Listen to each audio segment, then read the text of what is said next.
Yo, what's up, everybody? Hey, how you doing? Episode 122. 122. It's a It's good getting pretty number. crazy, getting pretty high. Very excited to have our guest on today, Louie Super Zamora, excited. man. Wow, we've been getting requested Louie for a long time, and Louie is a real old friend of mine, and what a legend in skating. So super happy to have him a part of it and have him on the show. Before I do my regular spiel, I just wanted to say something about Mikey Cancel. He is an OG New York City skater who passed away last night, and I know it hit the New York City scene really hard. So I just wanted to, just for a moment of remembrance to Mikey Cancel and everyone in New York, because I know it hit hard the community over there. So Hmm. much love to him and his family and everyone who's going through it over there. So I just wanted to shout that out. Hi, much love. But Rest in peace, Mikey. He was the rest in man. peace, Mikey. Always was good for a good laugh. Always. He was the Man, man. what a Brought the the light guy to the was the sessions. best. Brought the light to every Yeah, single session. if you get a chance, check him out skating the Bitter Cold Showdown. I don't know what year it was, maybe 2006. 08. Was it 2006. 2006? He Yep. had the one piece jumpsuit on, a beige Dickies one piece jumpsuit on, and he was just like disaster 450 background, like Killing it. 540 true porn star. He almost did, but it was a battle, man. He really, like, if you were there for that event, he really showed out. So, and that was just one of the many things. This guy's a legend in New York. So, rest in peace, Mikey Cancel. And that being said, everyone, thanks for joining us today. Very, very stoked to have this guest on. Please, if you don't already, follow us on all of our social media platforms. Go to our Facebook, give us a like. Go to our YouTube, hit the subscribe button and the notification bell. If you like what you're hearing, please leave a comment. Share our stuff. It helps with the algorithm, get us to the top. We got an iTunes. If you like what you're hearing, you listen on there while you're at work or driving. Please give us a 5-star rating, give us a review. It helps boost our channel. Also, we have a Patreon. You could be a Patreon for as little as $3 a month. And when you're a Patreon, you get exclusive content such as Inside Outs. These are trick tips. We have 3 pieces, which are like 3-piece tricks, like 3 tricks from whoever we may be around or be filming with. We have section reviews, and we're going to be doing a section review today with Louie Zamora. We have a couple good ones that we did just before with Demetrius George on our last episode, 121. So if you haven't seen that, please check it out. And it gets to be really interesting. You get to see the behind-the-scenes stuff. And on top of that, we do a monthly drawing every month for all of our Patrons. And if you win the monthly drawing, then you get something for free from our online store. It could be a shirt. It could be a 5-panel hat. It could be a mug. And we're going to add some stuff. Me and Austin had a talk about adding some stuff to our online store. So we got to update it very soon. And Real soon. $3 to be a patron. So thank you very much. $3. That's it. Well, I want to give a quick shout out to our new patrons this week. We have, I did practice these names, Patrick, Merton, William, Byram, and Boniek Quadra. Thank you all for supporting. And it's time for the monthly giveaway for the month of February. So like Billy said, get one of whatever you want from that's not the right one. One of whatever you want from our online store. So we have all 314 of you in this drawing. And one of you guys going to get, or girls going to get, whatever you want from our online store. Where is the thing? There we go. Boom. And at random, we have the winner, Aaron Schultz. Congrats, Aaron Schultz. Nice. That's cool. Aaron's been a long-time supporter of this show, watches live quite often. So really cool. Thanks, Aaron, for your support. Very cool. We'll reach out when the show's done. We'll get you whatever you want, T-shirt, mug, hat, whatever it may be. It's yours. Thank you so much. Keeping this going, we have a WTF this week, and it's a good one. If you haven't seen it already, this is Jimbo Hawkins showing us what peak male athletic form looks like with the hands in the pants, the hands in the pants backflip. Super awesome. This has gone like crazy viral for whatever reason in the last day or two. So if you haven't seen it already, check out Jimbo. Throwing the backflips. Yep. I saw it on some Instagrams, and that would never have shared blading before. Like they got to send it official, I've been following them for a long Oh, time, and really? I noticed like, yeah, they never share blading ever. So I'm just like, oh, okay. And then I saw it on today. I was like, what is this? Had to like double take. I was like, oh, cool. So Yeah, I saw shout out Barstool. Jimbo. Barstool shared it as well. It's Oh, did funny. they? Yeah, Barstool shared it today, Oh, that's and that's cool. like a massive account too. So it's funny how like what clips get viral these days, you know, like more and more in the last year or two. We mention it almost every time on the show when a clip goes viral, a blading clip, because it's not common in our little side of the world. But like Anthony Marchione had a clip like Fishbrain and Kink Rail that went viral. That's right. It was on ESPN. That Yeah, one. yeah, exactly. Diaby, the backflip at Feast, you know, this gone viral. The clip of Damon Franklin recently at the Frank Morales, even though that was a fall, still like Snoop Dogg posted it and stuff like that. So it's pretty cool seeing all these things. We're That's getting cool. known in the public eye slowly but surely again. So we're on our way back up. Definitely good. But congrats to Jimbo Hawkins for being the WTF and the WTF of the whole industry for the week, pretty much. That's right. Um, Also, we are so happy to have our sponsor back, who sponsored us all of 2021, and they're sponsoring us again this year. Blank. They've been doing so much cool stuff. We love their team. We love everything that they're doing, and they got some new cool stuff out that they got this new ad. So we should check that out now. Austin, is it ready? See if it's Yeah, ready. it's ready from the man. Everybody check out the new Blank Sean Keen Pro Model Skate. And here's a quick word from the man himself. Hey, what's up? This is Sean Keen. My new Pro Skate is now available worldwide. Full sizes coming this summer. Go rollerblade. You gotta love those guys. perfect. You gotta love those guys. Thank you, Blank, for sponsoring this show. We're happy to be partners with you again. Everyone, check out the Blank Sean Keen Pro Model Skate. Out now. Before we move on with our guest, if you haven't already, check out our last episode, 121, with Demetrius George. That was a huge hit. A lot of people loved it. I just want to share a few comments from the YouTube video. First one is from J.S. Clark 1984, who says, "Man, that was a good one. Thanks, guys. Easily top 5 episodes for me. We def need more tips on how to keep us old guys rolling. Don't bounce like we used to." That's true. Some of us That's still bounce. true. Some That's of us true. still bounce. Whether you bounce in a good way or a bad way, we still bouncing. We still bounce. We still bounce. Another good comment from Nikolai Berg, who said, "Such an inspirational person. As a 35-year-old father of 4 who has been blading since the age of 9, I can really use a lot from this episode, both in regards to the mental and physical aspects. Very funny and educational. Awesome episode." Thank you, Nikolai. It was, I think there's a lot of knowledge in there. Like you said, A lot of knowledge. yeah, mental and physical. Demetrius, not that young of a guy anymore, but still, you know, keeping his health important, because that's when we need to keep skating, you know? So a lot of knowledge in that episode. If you haven't seen it already, check out 121 with Demetrius George, but make sure you stay tuned for this one with the man, Louie Zamora. Is there anything else we got to do, Billy? Honestly, no. I'm excited. We should just get into it. We should just get into it. Everybody, please, warm round of applause for the man himself, Louie Zamora.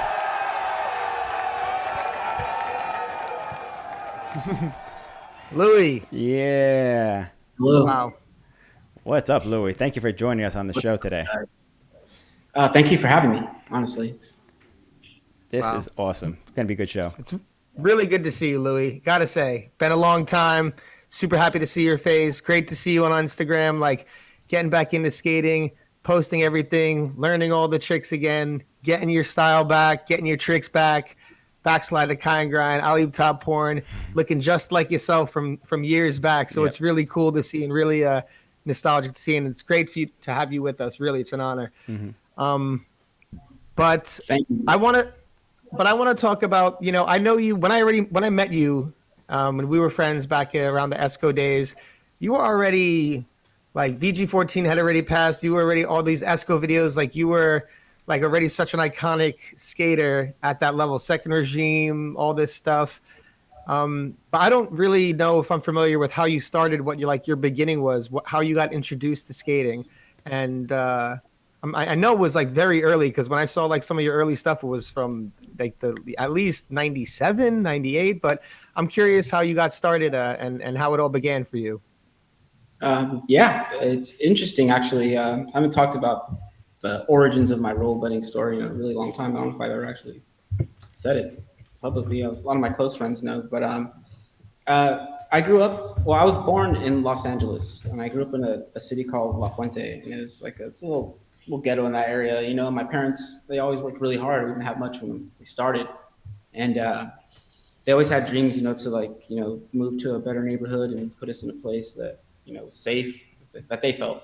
So after a while, I think I was about to go into my freshman year in high school. My parents had finally, saved enough money to make a move, and my dad applied for a job transfer. But this job at the time was Pacific Bell back in the day, now AT&T, and he got it approved. And I don't think he was really thinking it was going to get approved, but it did. So we got to move to San Diego at that point, And then I remember when it happened, all my best friends, my close friends there, I was so bummed, I was like, damn, like I can't imagine a life, without, these people that I know and everything that I know that I consider my home.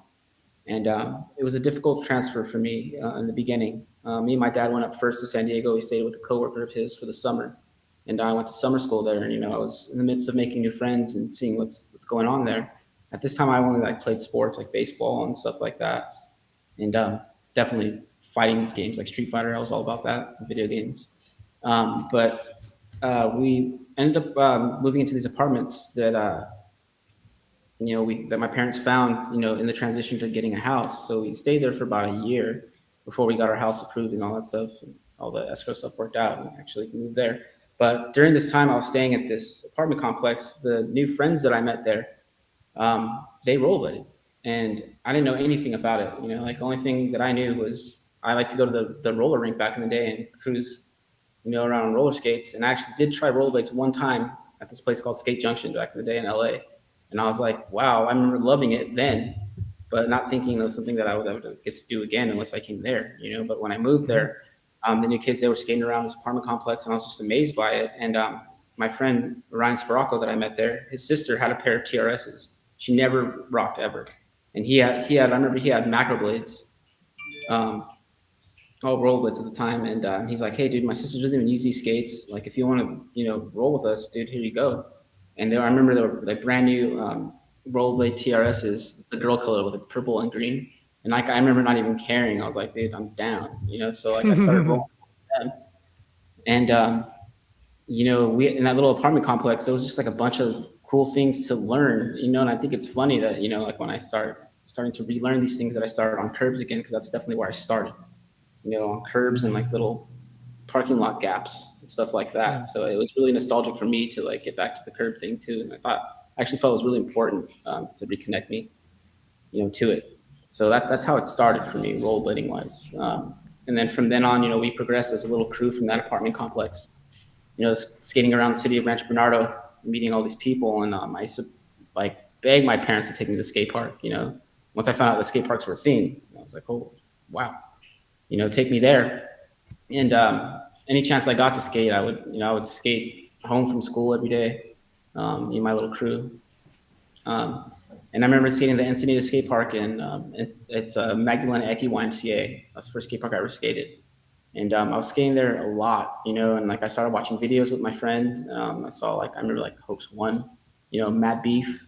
Like that was like one of the first most like amazing videos I ever watched right there. And then I saw Hoax 2 and I was like, whoa, this is like a lifestyle too. And I just was so happy to like be on that. And I remember when I put those TRSs on, honestly, like for some reason, when I put these skates on, they felt so natural for me. Like it just felt like comfort. Right when I put them on, I was like, oh man, like this is where I'm supposed to be at right now. Like this is what's up. It was almost better than putting on shoes for me. It just felt like it was like a part of me almost. Yeah, so skating around, going to the NCAA skate park as much as I possibly could. And one time I was there, and I ended up seeing Robert, Eric, and Bo. And actually, I seen a couple people rollerblading there before. Like we knew who each other were. I saw Dustin Latimer and Kevin Gillen there. I remember seeing Dustin Latimer at the skate park, right? And like, he was a little competitive back then. I remember me and him were like, oh, okay, you got this, I got that. And I remember seeing Dustin's pants. He had like these white, big, like Janko style pants, and he had like drew all like the Dope Skate Company's graphics on him himself. Like I remember like he like did like the Senate Super S really dope on there. and stuff. And I was like, oh, he's down, dude. Like, he's about that life. So am I. And I remember battling in there, and I got to see Robert, Eric, and Bo, and I was like, "Holy crap!" Like I seen these guys in videos. Like this time, I was watching the VGs already too. And I saw them, then I was so amazed to like be able to see people like that were that good, and like I definitely learned a lot from them. And then one Sunday, I begged my dad to take me there, and there was 2 sessions you could skate. There was an early morning one, and then there was like an afternoon one. And my dad was usually good for one, and he's like, "All right, it's time to go." But I was like, "Dad, can I please stay for the second session?" That day I had to skate again, and he didn't want to do it, but my dad's awesome, and my dad knew that I was doing something that I definitely loved to do, and he saw me really happy while doing it, so he definitely let me stay. And when I stayed that time, I guess Rollerblade, the company, actually was coming out with some new skates at this time, and they were testing them out at the park during that session. And I remember meeting Mike Giacente there. And he was riding rollerblades at the time, and then boom, I saw Chris Edwards at the skate park, and I was like, "That's Chris Edwards right there." Shocked, and like I remember this is when like the rollerblade chocolates just came out, and then the Tarmac CE, like his pro skate, and then the white skates too. And Oh yeah. while I was there skating, one of the rollerblade guys came up and said, "Hey, like, would you mind like trying to test these skates out with us, skating with us?" And I was like, "Of course!" Like, I already was in my mind doing that already. Like, I'm definitely going to do that. So I stayed and I skated with Chris Edwards. Got to meet him. I was watching him do some amazing things, taken to the levels he always does take it to. And we had a good session. We skated. At the end of that, I ended up talking with the rollerblade rep, Chris, Mike Giacente, Mike G, and they gave me 3 pairs of skates, and I was like in shock that I got a free pair. It's like the skates were like 300, right? I remember like riding my every skate till like it was just so dead, wishing I could get new skates, and they gave me 3 pairs of skates. So I was like on cloud 9 right there. I was super happy about it. Right.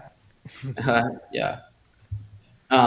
So then I guess I made contact with Rollerblade and just skating a little bit more. And then at that point, when I got that, I started linking up with Robert and Eric and Bo more and Tomas at the time. And then also with Brian Bell. I met Brian Bell at the Encinitas Skate Park also.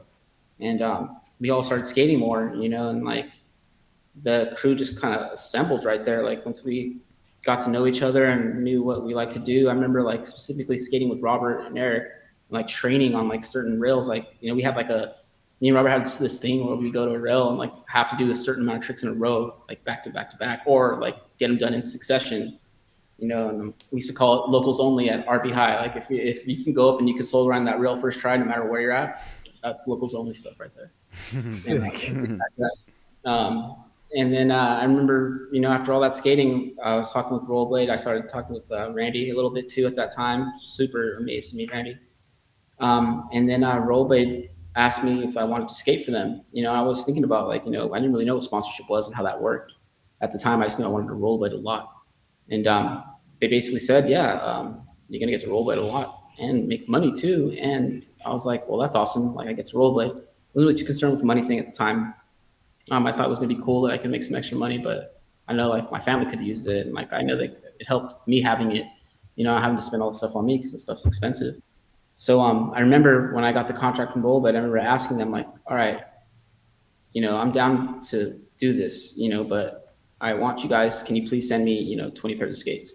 And they thought I was joking, but I wasn't. Like I was pretty serious about it. And after a few talks, a couple of days go by, they go, all right, boom, like 3 days later, 20 pairs of skates show up at my house. And I gave a pair of skates to every single kid I could around me in my neighborhood. And I thought that was the least I could do, try to, help build the skating scene, do that. And, to this day, I still see some of the kids in my town and they say, what up? I remember that pair of skates you gave me, and some of them still skate, and I think that's awesome. I like to try to remember where I come from. And that's really cool, man. That's super awesome. I never heard anything like that alone. To be able to spread the love like that. Geez, 20 pairs. That was when skating was in a good state, when you could afford to send a rider 20 pairs of skates to hand out to everybody.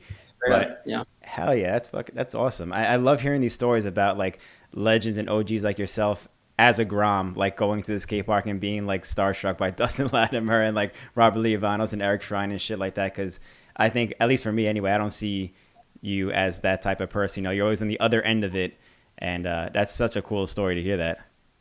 I was definitely starstruck, especially when I met Randy. He was on a whole nother level. He was already like had a pro skate coming out, like he had a car, he was on planes like every weekend, and I was like, wow, is my life going to be like that? And I just remember thinking like, no way, so dreams do come true sometimes. And that was definitely my dream. Like I was super T-Dog with it. I had like stickers all over my skates, dude. I was all about it.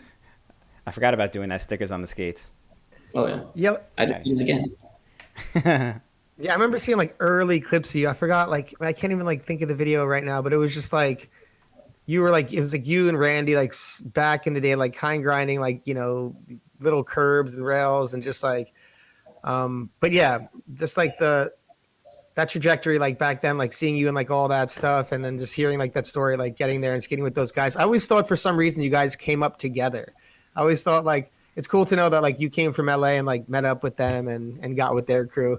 And yeah, because I remember seeing like Robert from like the early days too, like in like VG6, VG, like the early ones. But Even before that, man. Eric Stein had a profile on VG3. VG4, VG4, right? And then Randy had his profile VG3, I think. VG3, yeah. So like I remember like Randy picking me up from my mom's house. Like when we first met, he's like, "Dude, I'll come pick you up right now." I'm like, "No way." All right, yeah, dude, pick me up. And like he would just pick me up. I'd cruise out and stay at his house for like a week, skate every day nonstop, play video games, do the life of that time. It's just awesome. Like I got to meet so many people from him. And from Eric too. Like Eric definitely was a big influence on my life. Early in the days too, and like he always looked older, so my parents trusted him. Like I did. I think Eric had like a mustache at like 10, dude. Like, straight up, like he did. He was that kid, like little league dude. He was the pitcher with the mustache. You're like, damn, I'm like afraid to like hit this ball. Always had it, But he definitely had his stuff together. His dad helped him a lot with the traveling and everything like that too. And there's some funny stories with that too. It's really funny. Shout out to Glen Shrine, making sure we all got to our places safely. But yeah, we ended up traveling a lot together. I remember specifically too, one time, the first ASA competition I got to skate in, I had to qualify. It took a long time to do that. I remember the ASA finals we took to qualify too. That was fun. But the first weekend, I remember I went to St. Petersburg, Florida. Me and Eric did. And Robert went to Salt Lake City for NIS. So we're like, hey, well, we'll go that one, you go that one, right? And I remember I won my first ASA, and Eric got second, and Robert got first at NIS. And like, I remember getting home, and all of us were like, yep, that's how we do it. All happy about it,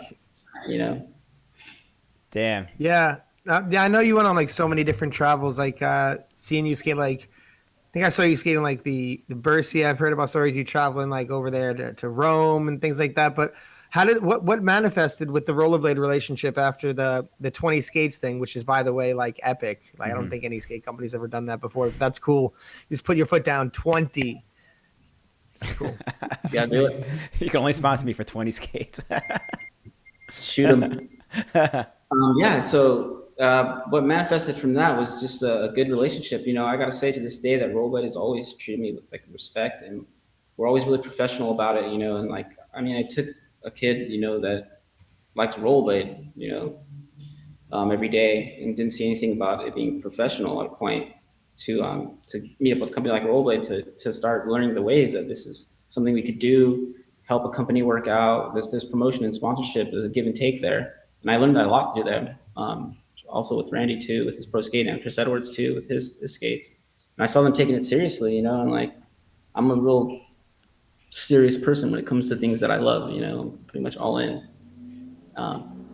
So yeah, I skated for them for about, I think 2 to 3 years. 2 to 3 years. And I remember like they were talking about getting pro skates to people, and I wanted one, but I don't think they were willing to do that except for like, Chris Edwards. But then Randy got one, but I mean, I still thought Randy was like on another level than me too. But it started getting the talks of like, maybe a pro skate, maybe not. And then like it didn't happen. And then someone else was like, well, we'll do that, and I'm like, well, I don't know. And I kind of got caught up in like the whole sponsorship, vibes of what can you do for me, and that time I was still young at the time. Yeah. So I ended up moving from there to K2, I believe. Yeah, I went to K2. But at that time too, K2 had a really amazing team manager named Matt Lacrosse, and if it wasn't for him, I definitely wouldn't have made that move. He made it pretty easy. He was an amazing team manager. Probably the best team manager I've ever, worked with or was involved with. Went to a lot of places. So the rollerblade thing evolved into the K2 thing. And that's when like Pat Lennon and Sean Robertson and you, and that was like they're like they have people like I think they had ads with like the Corvettes or like the fancy cars. I remember that? I remember that. Yeah, we had like Ferraris. We had like the Shelby Cobra. Yeah, you had the Shelby? Oh, I didn't have that. No, I remember Keith Wilson, photographer from Esco. He actually wrecked that car while we were in Vegas. Damn, Eleanor? That's Eleanor. Like, it's cool, dude. Don't worry about it. Like, it's all right. Damn. Took care of that. We had limos. I mean, we rented a Dodge Viper, a Ferrari, a Shelby Cobra, like gnarly Hummer, and then we had 2 limos the whole time. Taking the team everywhere we wanted to go, and we all got to bring our friends or family too, and it was rad. It was rad. Yeah, Sean Robertson, Pat Lennon, later TJ Weber, amazing rollerblader. Cesar Mora, Matt Salerno, Scott Crawford. Wow. All legends.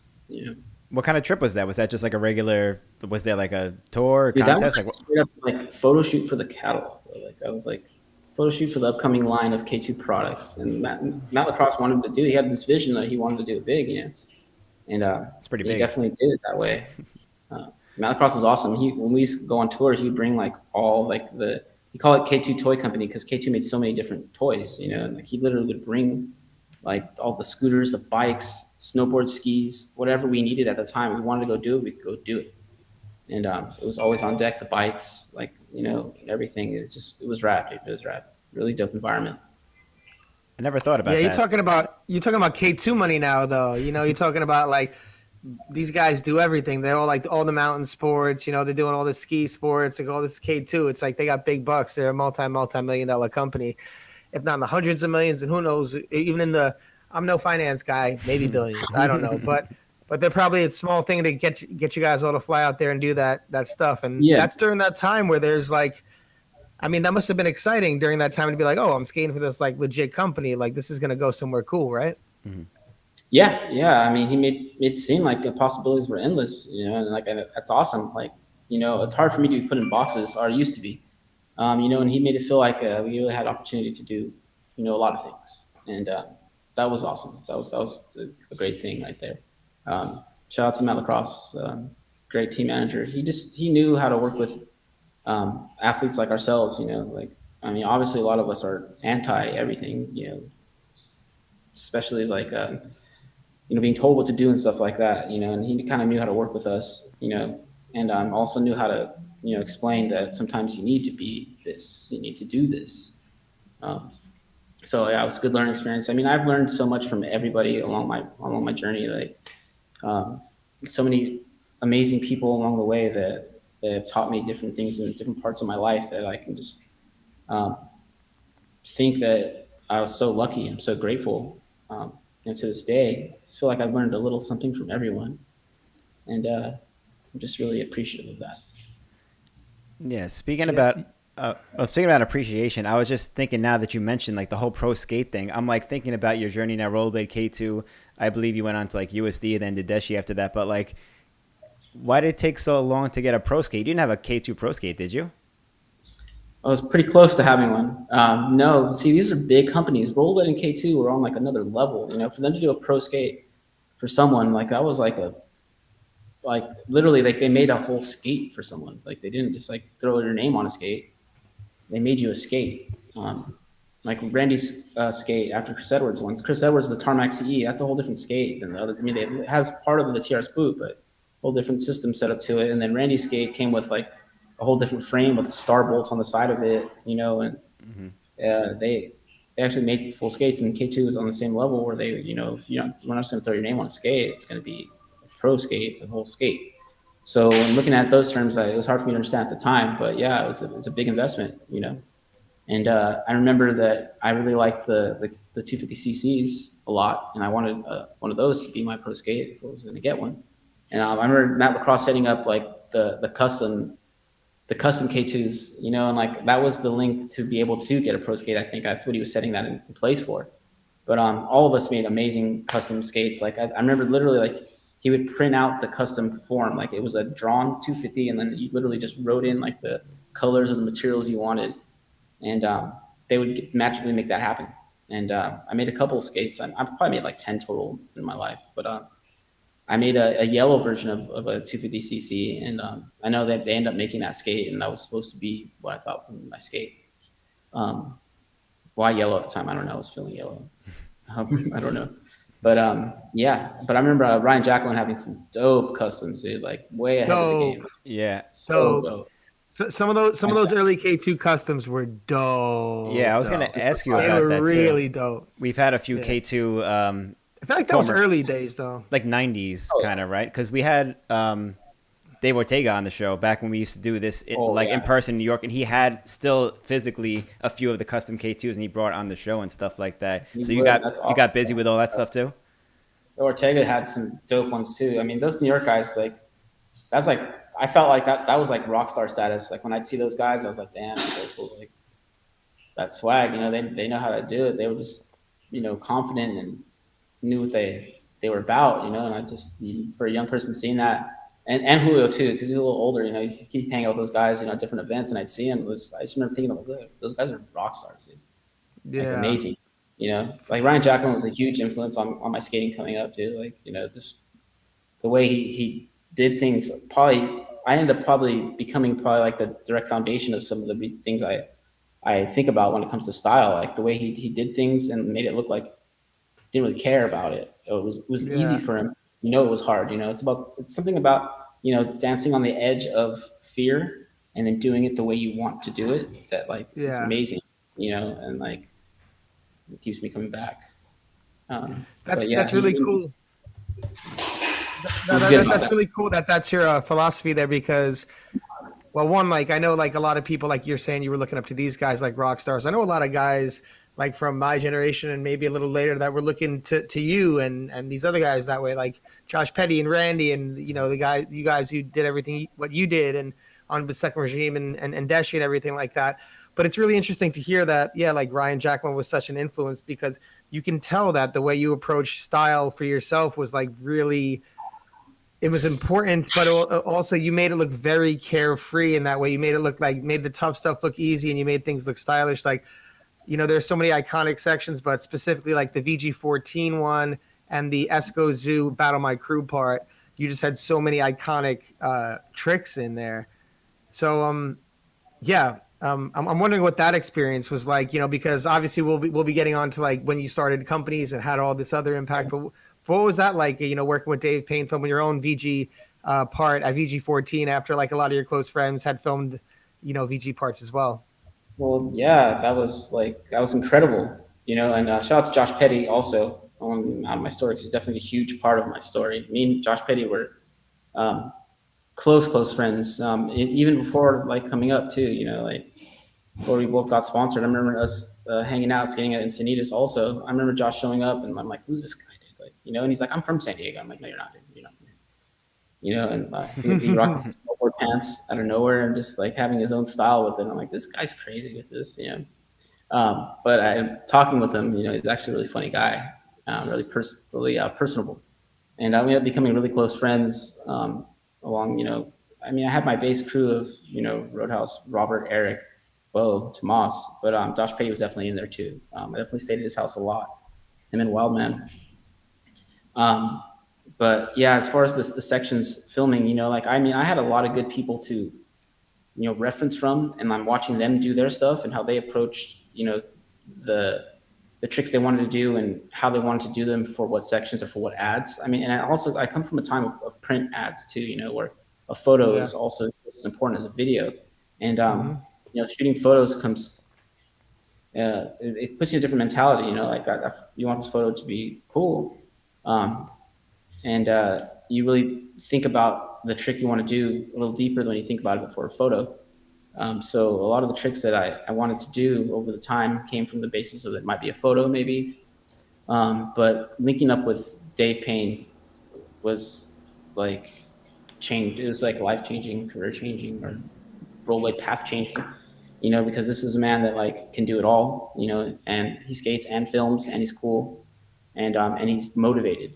Extremely motivated. Bo's extremely motivated too. And I also come from that era where we were lucky to have Bo, in Esco Zoo. I mean, driving force behind Esco Zoo. Actually, if it wasn't for him, all this footage, for these sections wouldn't have really been out. Bo even helped a lot with the VG stuff, for Eric, for me, for Robert, for all of us. He was a big part of that.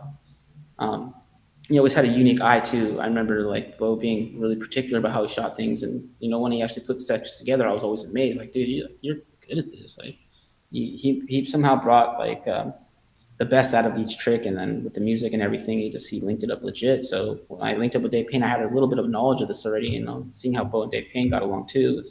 They're on the same page with that. So I love being around people that are motivated and doing what they love. There's nothing more than thriving with friends, and that's what was like with Dave Paine and with Bo. But with Dave Paine with VG 14 section, he was like, "Hey, dude, we're gonna do a profile on you," and I'm like, "Awesome! I'm so down. Tell me where. I'll be there early." And I ended up just actually Dave Paine and Randy Spicer were roommates at the time, so I mean I was already staying with Randy all the time. Pretty much always. I used to live with Randy, more or less throughout my teenage years and to early 20s.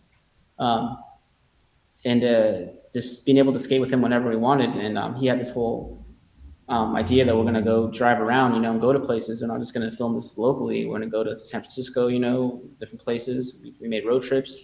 And we had already done the 50-50 England and I forgot what it was, called the Pound for Pound tour. And we linked up on that already. And I'm actually on the Pound for Pound tour. Dave Paine brought his brother, Rob Paine from Worship Records, to DJ at every spot we went to.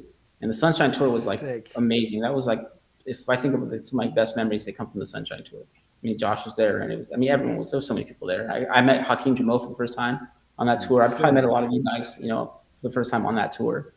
And I remember I think we were in Detroit at Airborne, and we're skating there, and me and Dave were getting clips for the Pound for Pound tour edits. And his brother put a record on, and I remember hearing it, and I'm like, damn, that song's dope. Like, and it was that song that goes like, "Remember Me," like that song that's in my VG profile. And I'm like, "Hey, dude, what record is that?" And at the time I was into records too, and he's like, "Oh, it's Blue Boy, Remember Me." And I'm like, "Dude, I like that. Like, I like that. I feel like it'd be really good for this." And that's the time we started talking about the profile and like doing these things. And I'm like, "Dude, that's the song. That's one of them at least." And he's like, "Yep." And we agreed immediately. And like, I remember we got home, we got to work, and we started going everywhere filming. I mean, we filmed a lot for that thing, dude, a lot. And I'm glad the way it turned out. I actually got to sit with Dave and do the edit the whole time too, and That's laugh. awesome.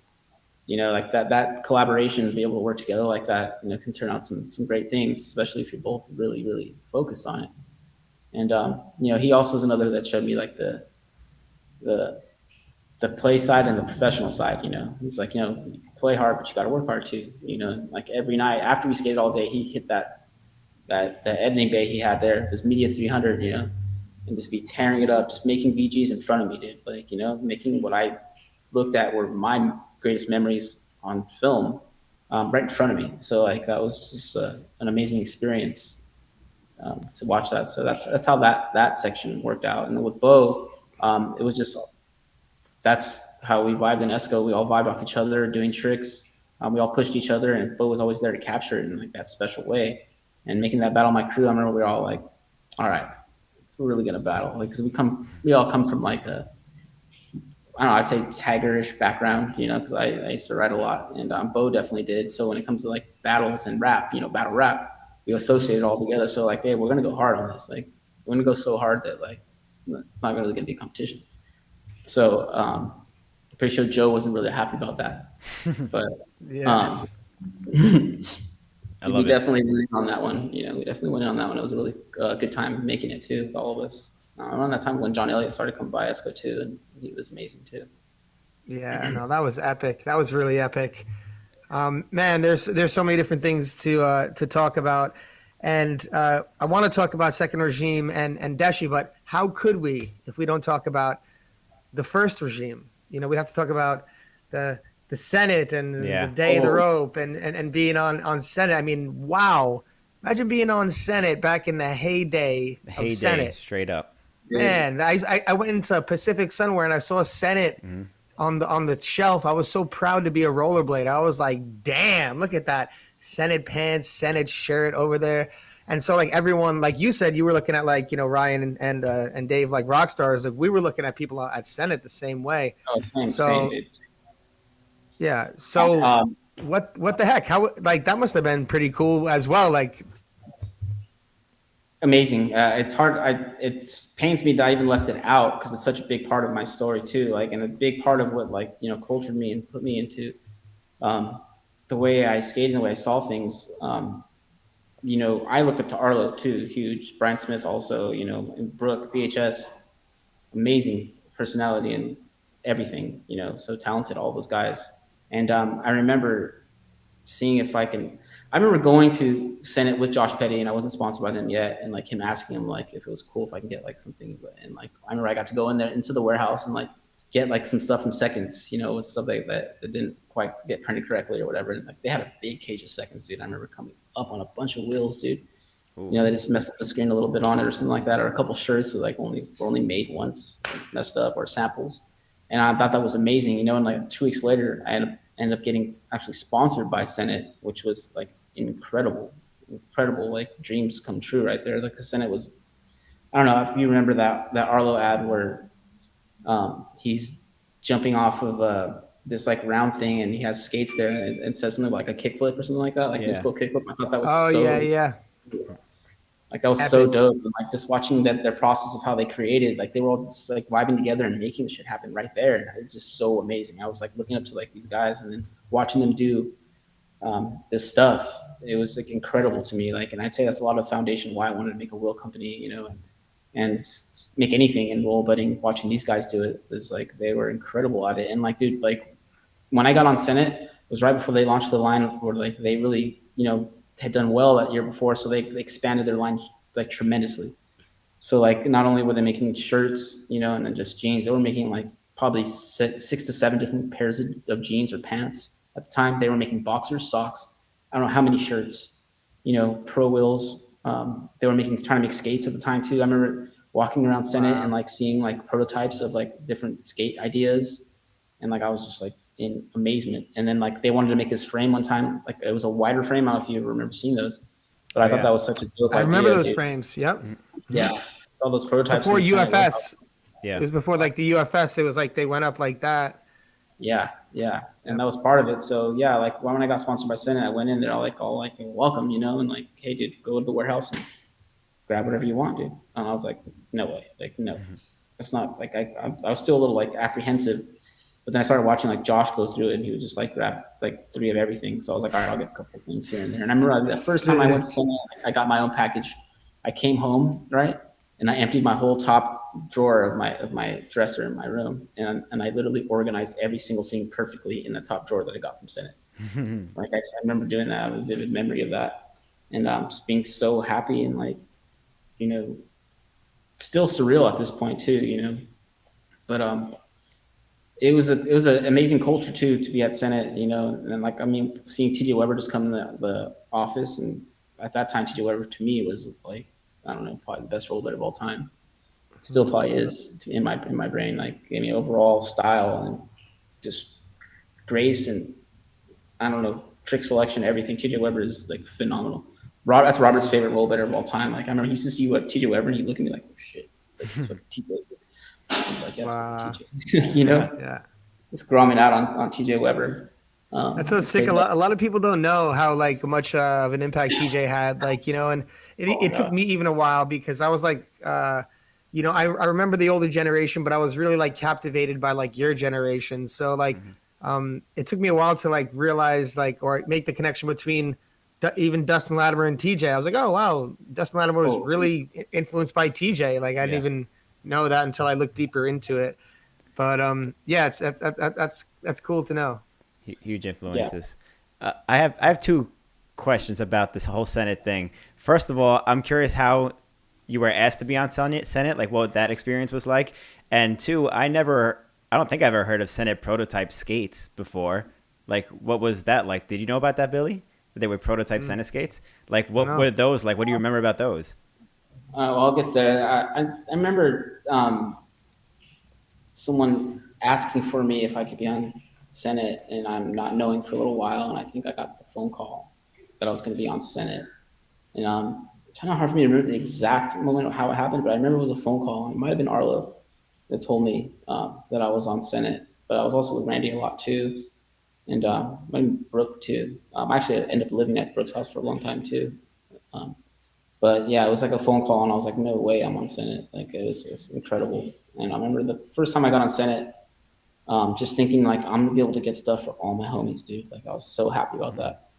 Definitely wasn't thinking purely myself about that time. It's funny. But as far as the Senate prototype skate goes, I don't think they actually ended up making a full-on prototype. But I remember they were taking skates, taking ideas from other skates. I remember seeing like the Out skate chilling at the Senate warehouse a lot, and then some Oxygens because a lot of people on Senate were involved with Oxygen at the time. Like TJ Weber was big in Oxygen. Yep. So was Tosh Hawkinson, Scott Bentley.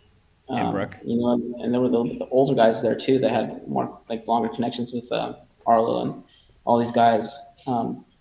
But I think that they were trying to put something together like that. But I don't know if there's actually a legit prototype there. But Arlo would definitely have a lot more information about that because I know they definitely had prototypes frames there, and they had some designs going around, but I don't think they ever made a skate. Yeah, the frames I definitely remember seeing in Team Paradise, and I don't think I've ever still to this day I've seen a Senate frame in person, but I remember seeing it in Team Paradise, and I was like, you could change frames on skates? Like, why would they make a Senate frame? I didn't understand that concept at the time. It was a hard one to grasp because we didn't get it because all the frames were connected to rollerblades straight up, like they were on them. It's part of the design. Yeah. They're definitely on it. And I remember they had the wide wheels too, that technology too. Like, and I remember seeing like the prototypes of the wide wheels in the pro skaters' wheels, like. I remember like, whose wheel was it? Like, it was like a wide wheel of Arlo's wheel, and I was like, fuck, that was so incredible. But I don't think they ever got around to actually making them. But the wide wheel thing I had like made sense because they had a lot more grip on them too. I think it was actually a really good idea in hindsight. Yeah, that's yeah, I remember that. That was weird. I was like, how do I put these? I remember holding them. How do I put these on? You need like someone who is like a master craftsman to like figure out how to like take it apart and put it on. But it would have been interesting to see. I don't think I've ever seen them on a skate, especially back then. Yeah. But yeah. So after basically that experience, I guess you, Josh, and Randy got together, and you were like, hey man, Twisted Sister, we're not gonna take it anymore. It's time for us to start our own thing. I mean, I think it seemed a little more rebellious than it actually was. I mean, I know the guys were kind of bummed because like 3 of us left. But before this too, we had also been linking up with Brian Smith a lot lately in skating too. We did the whole night of the string thing, and that was like a play on Day of the Rope. In the Senate video too, I forgot to explain about this. Is that was the trip to film the Day of the Rope was my very first trip that I took on a plane from rollerblading. And they sent me to Akron, Ohio, because Michael Pellick's family lived there. And we went and stayed at his parents' house. It was me and Eric, and we went and filmed the whole thing there, in Cleveland and Akron. And I met James St. Hours there. I met Justin Eisinger there, a bunch of kids that we skated with over there, and that's how we filmed the whole Day of the Rope thing in one trip. That's random, Ohio. Ohio was first rollerblading trip ever.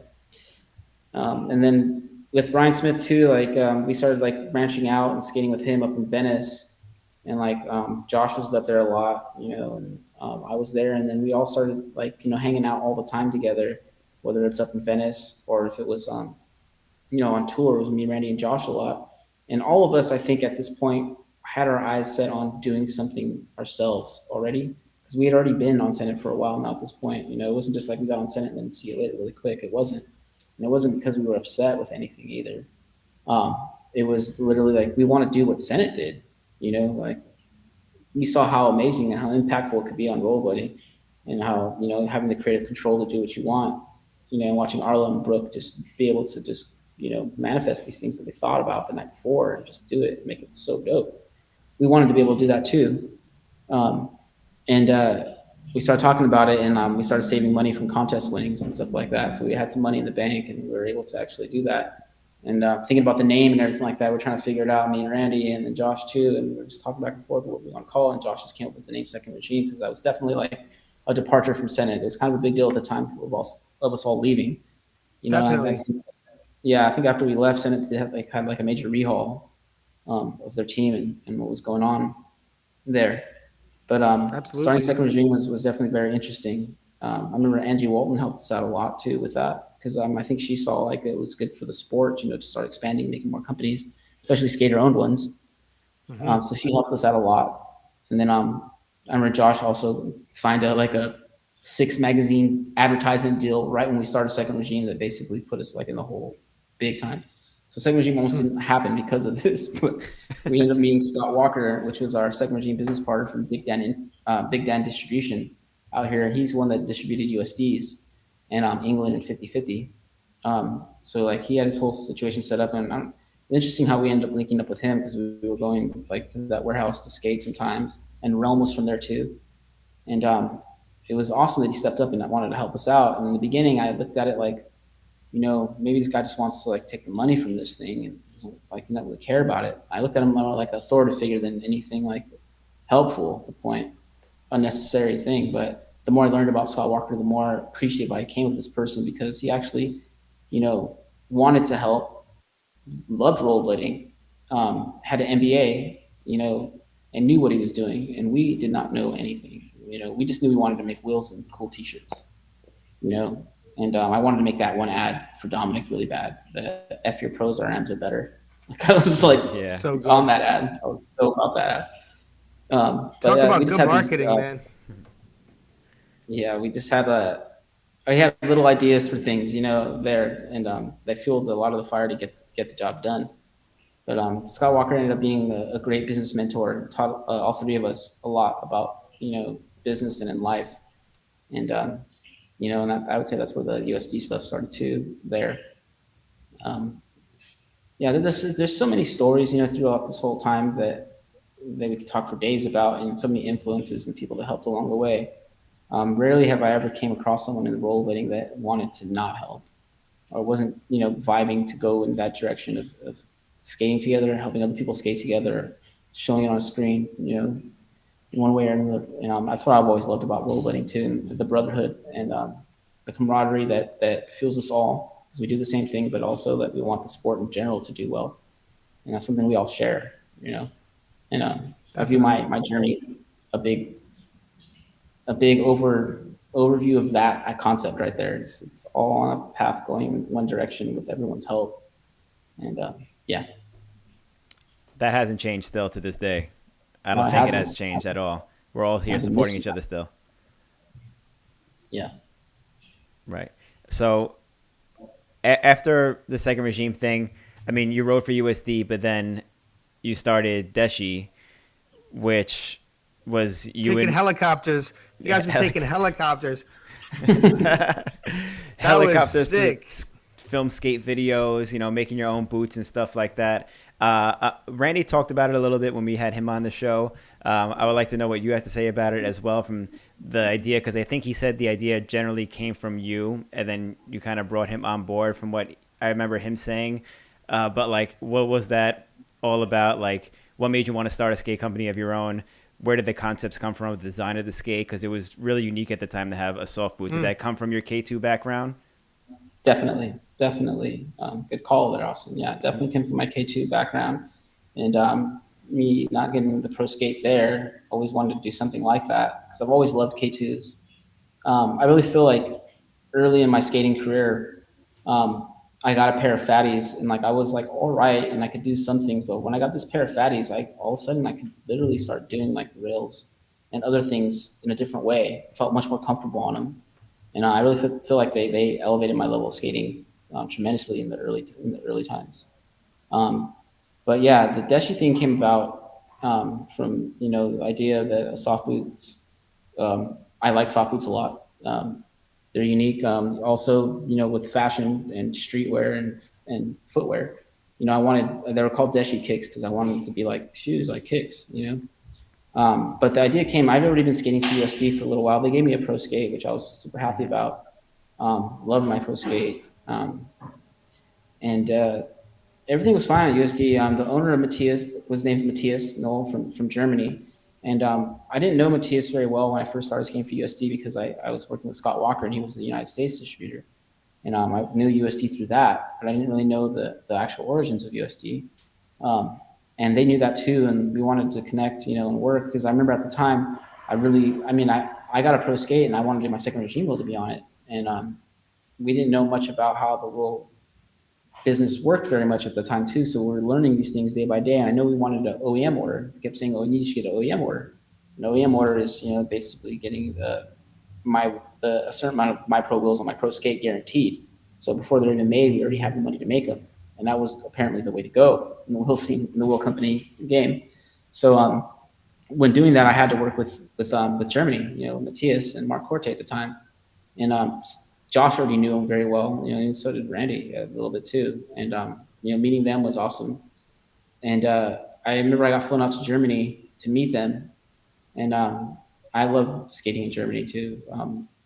I went with Senate a long time ago, early in my career, to Germany for a tour with them. It was called the Kill Tour, and I had never traveled outside the country before that. And I went there. And, that was the first place we went to, was Germany, and learning the whole culture and everything, and seeing how many rollerblades are out there and how different rollerblading was viewed in the European eye than it was, in the United States.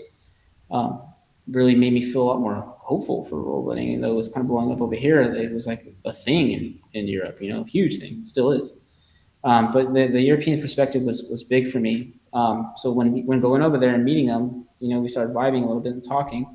And Matisse would always talk to me about things that are going to come out, and he would definitely explain the business behind it too, which I always love to hear. And Matisse just made it seem like if it's gonna work and you think people are gonna like it, then we should probably do it. And putting that mentality in my head early on at USD was definitely instrumental in how I thought about Deshi, because at this point I was tired of like switching skate companies too. Like I'm not really like that. I'm a pretty loyal person, and it's not really like me to like be jumping around. Like I never wanted to do that. Probably would have skated for rollerblade my whole career if things worked out the way I wanted to. Or K2, same thing. But as things progress, things change a little bit. So him making it seem like things are possible, and if I thought it was going to be cool, we probably could make it. So I was starting to think maybe we can make a rollerblading company. He's got all the means. He owns a rollerblading company. He already has contacts in China. He knows how to get these wheels or these boots made, poured. And it's always a big thing when you make a rollerblade. That the costs are going to be tremendous because of the molds. These big metal molds they have to make to cast these plastic shells. And also that was in my thinking about Deshi too, is that it's going to cost a lot of money. So how can I get around that? By making a soft boot definitely was a start. Instead of making a full hard boot skate, the molds would have cost a crazy amount of money off the bat. I might not even be able to get it approved. So I started thinking in those terms. And it was the second time I went to Germany to meet with Mark Corte and Matthias Knoll out there to talk about maybe another release of my skate and just see what's going on with all the stuff with Second Regime over there on their skates, in Europe too, and to do some demos and skate at some skate parks out there. And on the way there, I remember thinking, like, I'm not good at like sitting on a plane for like 20 hours and just like not having anything to do. I always had to have my brain stimulated in some shape or form. So I had a Game Boy or some type of handheld gaming device or music or something like that. But this time I got on this plane, I was going to get on this plane. I was like, hey, dude, what can I do on this plane that like would help better myself or help me going toward my goals, And like, I've always kind of wanted to go to school, but I didn't go to school because I was rollerblading. And, but I always knew that I like to learn. And I was like, I'm going to learn how to write a business plan on this plane ride right now. So I went to the Barnes and Noble before this flight, and I bought a business plan for dummies, straight up. And then I bought another business plan book, and I bought some other like looked incredible business book that had all these strategies in it. Never read it, but I definitely read Business Plan for Dummies, and that's part of the other business plan. And on this plane, I actually wrote the business plan for Deshi after reading this book at the time. And when I got there, I went to like the closest place, like a Kinko's in Europe, and put it all together in a binder and stuff like that. So when I went to meet Matthias on the second trip to Germany, he thought we were just gonna go there and talk about normal stuff, but I had a full on plan in my head already. Like I was like, I'm gonna pitch in this thing, dude, and see what happens. And I had my booklet, my Deshi business plan ready to go, marketing plan. Um, and I go to this meeting with Matthias, and I bust this thing out, and he's like, "Whoa!" I already had design for it too. I already drew up a design for the Deshi skate, and like a couple different colorways. And he loved it, man. He loved it, and I wasn't expecting him to be like, "Wow," like really, really all about it, like he was. And literally, like after that meeting, I remember me and Randy were in China 2 weeks later on the production line, consulting with them about how we wanted stuff and how we're gonna actually make the skate. And it went from that to China production really quick, really quick. And me and Randy had been involved with designing product before, but never to this level. And I remember going to China, like we went to the factory, and Matthias had already been working with them for already 20 plus years at this time, so like they knew him well. We get there and like we're just getting introduced to these people, and like they're treating Matthias like royalty there. And it's Shenzhen in China, and usually I guess like they say at the factory, people could come and work on the stuff, but they put us up in this amazing hotel, like just like 20 minutes outside the factory town. This hotel was incredible. But every day we went to go work on the skate there in China, and they gave us this humongous round table, like enough for like I would say 20 people. Like it's huge. And at the time, like internet wasn't really like popping off in the workplace, so you had to like figure it out, But they had like the Ethernet cord like linked into the desks at every seat. I remember just being amazed at that because like that was not even that wasn't even happening in America. We're still linking up to routers, on our own. And we got to work on that Deshi skate there. And yeah, that was an interesting trip in China. The result was Deshi. Wow. What was like? Well, first of all, what did Deshi mean again? You said Deshi kicks. What does that? Yeah, mean? Deshi means disciple in Japanese. Like if you're studying to be something in Japan, like say you're at a dojo, you want to be a karate master or whatever. Like an apprentice kind of. Deshi. Yeah. Oh, nice. Okay, I never knew that. And Deshi. So I always felt like our feet are our disciples. Always trying to teach them different things.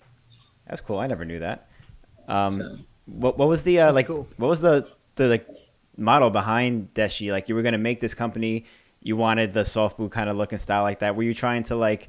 Because I know nowadays when people start skate companies, most of us are like, or most people are trying to benefit the skaters. Like longevity with skaters now with like royalties and stuff like that. I know it was different back then, but like, did you want to change anything in the industry when you were creating Deshi? You just wanted like a stylish looking skate. Like, were you trying to just put together this incredible team also, and you did it all kind of, but like, yeah, what was the goal? What was like the ultimate hope? The goal was to add a new addition to the rollerblading industry in the form of a skate. I mean, it's always been controlled by these big companies, and I've always felt like it felt a little out of reach for everyone else. And I wanted to first off show that it's not out of reach, that anything's possible, and that something that we can come from a skater-owned, skater-mind perspective as opposed to being made, by the people that think they know what they want or rollerbladers want, and at this point in the beginning, a lot of this was in consideration of making it,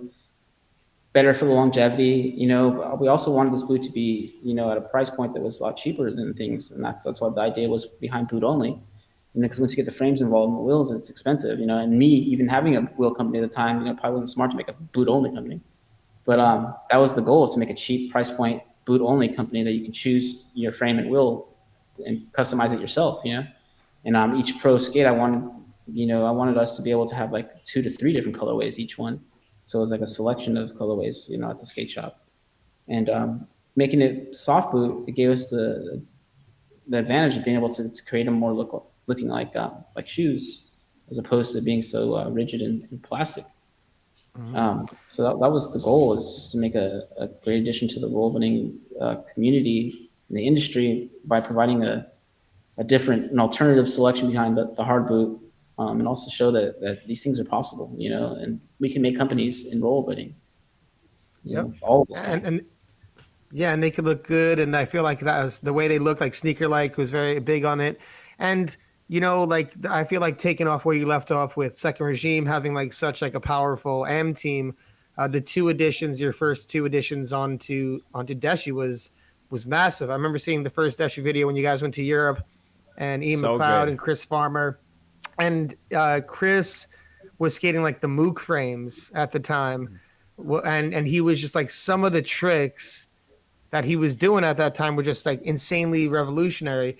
So like, what were like some of those trips like? And also like, can we get into like the helicopter ride on like Catalina Island? That was like, Yeah.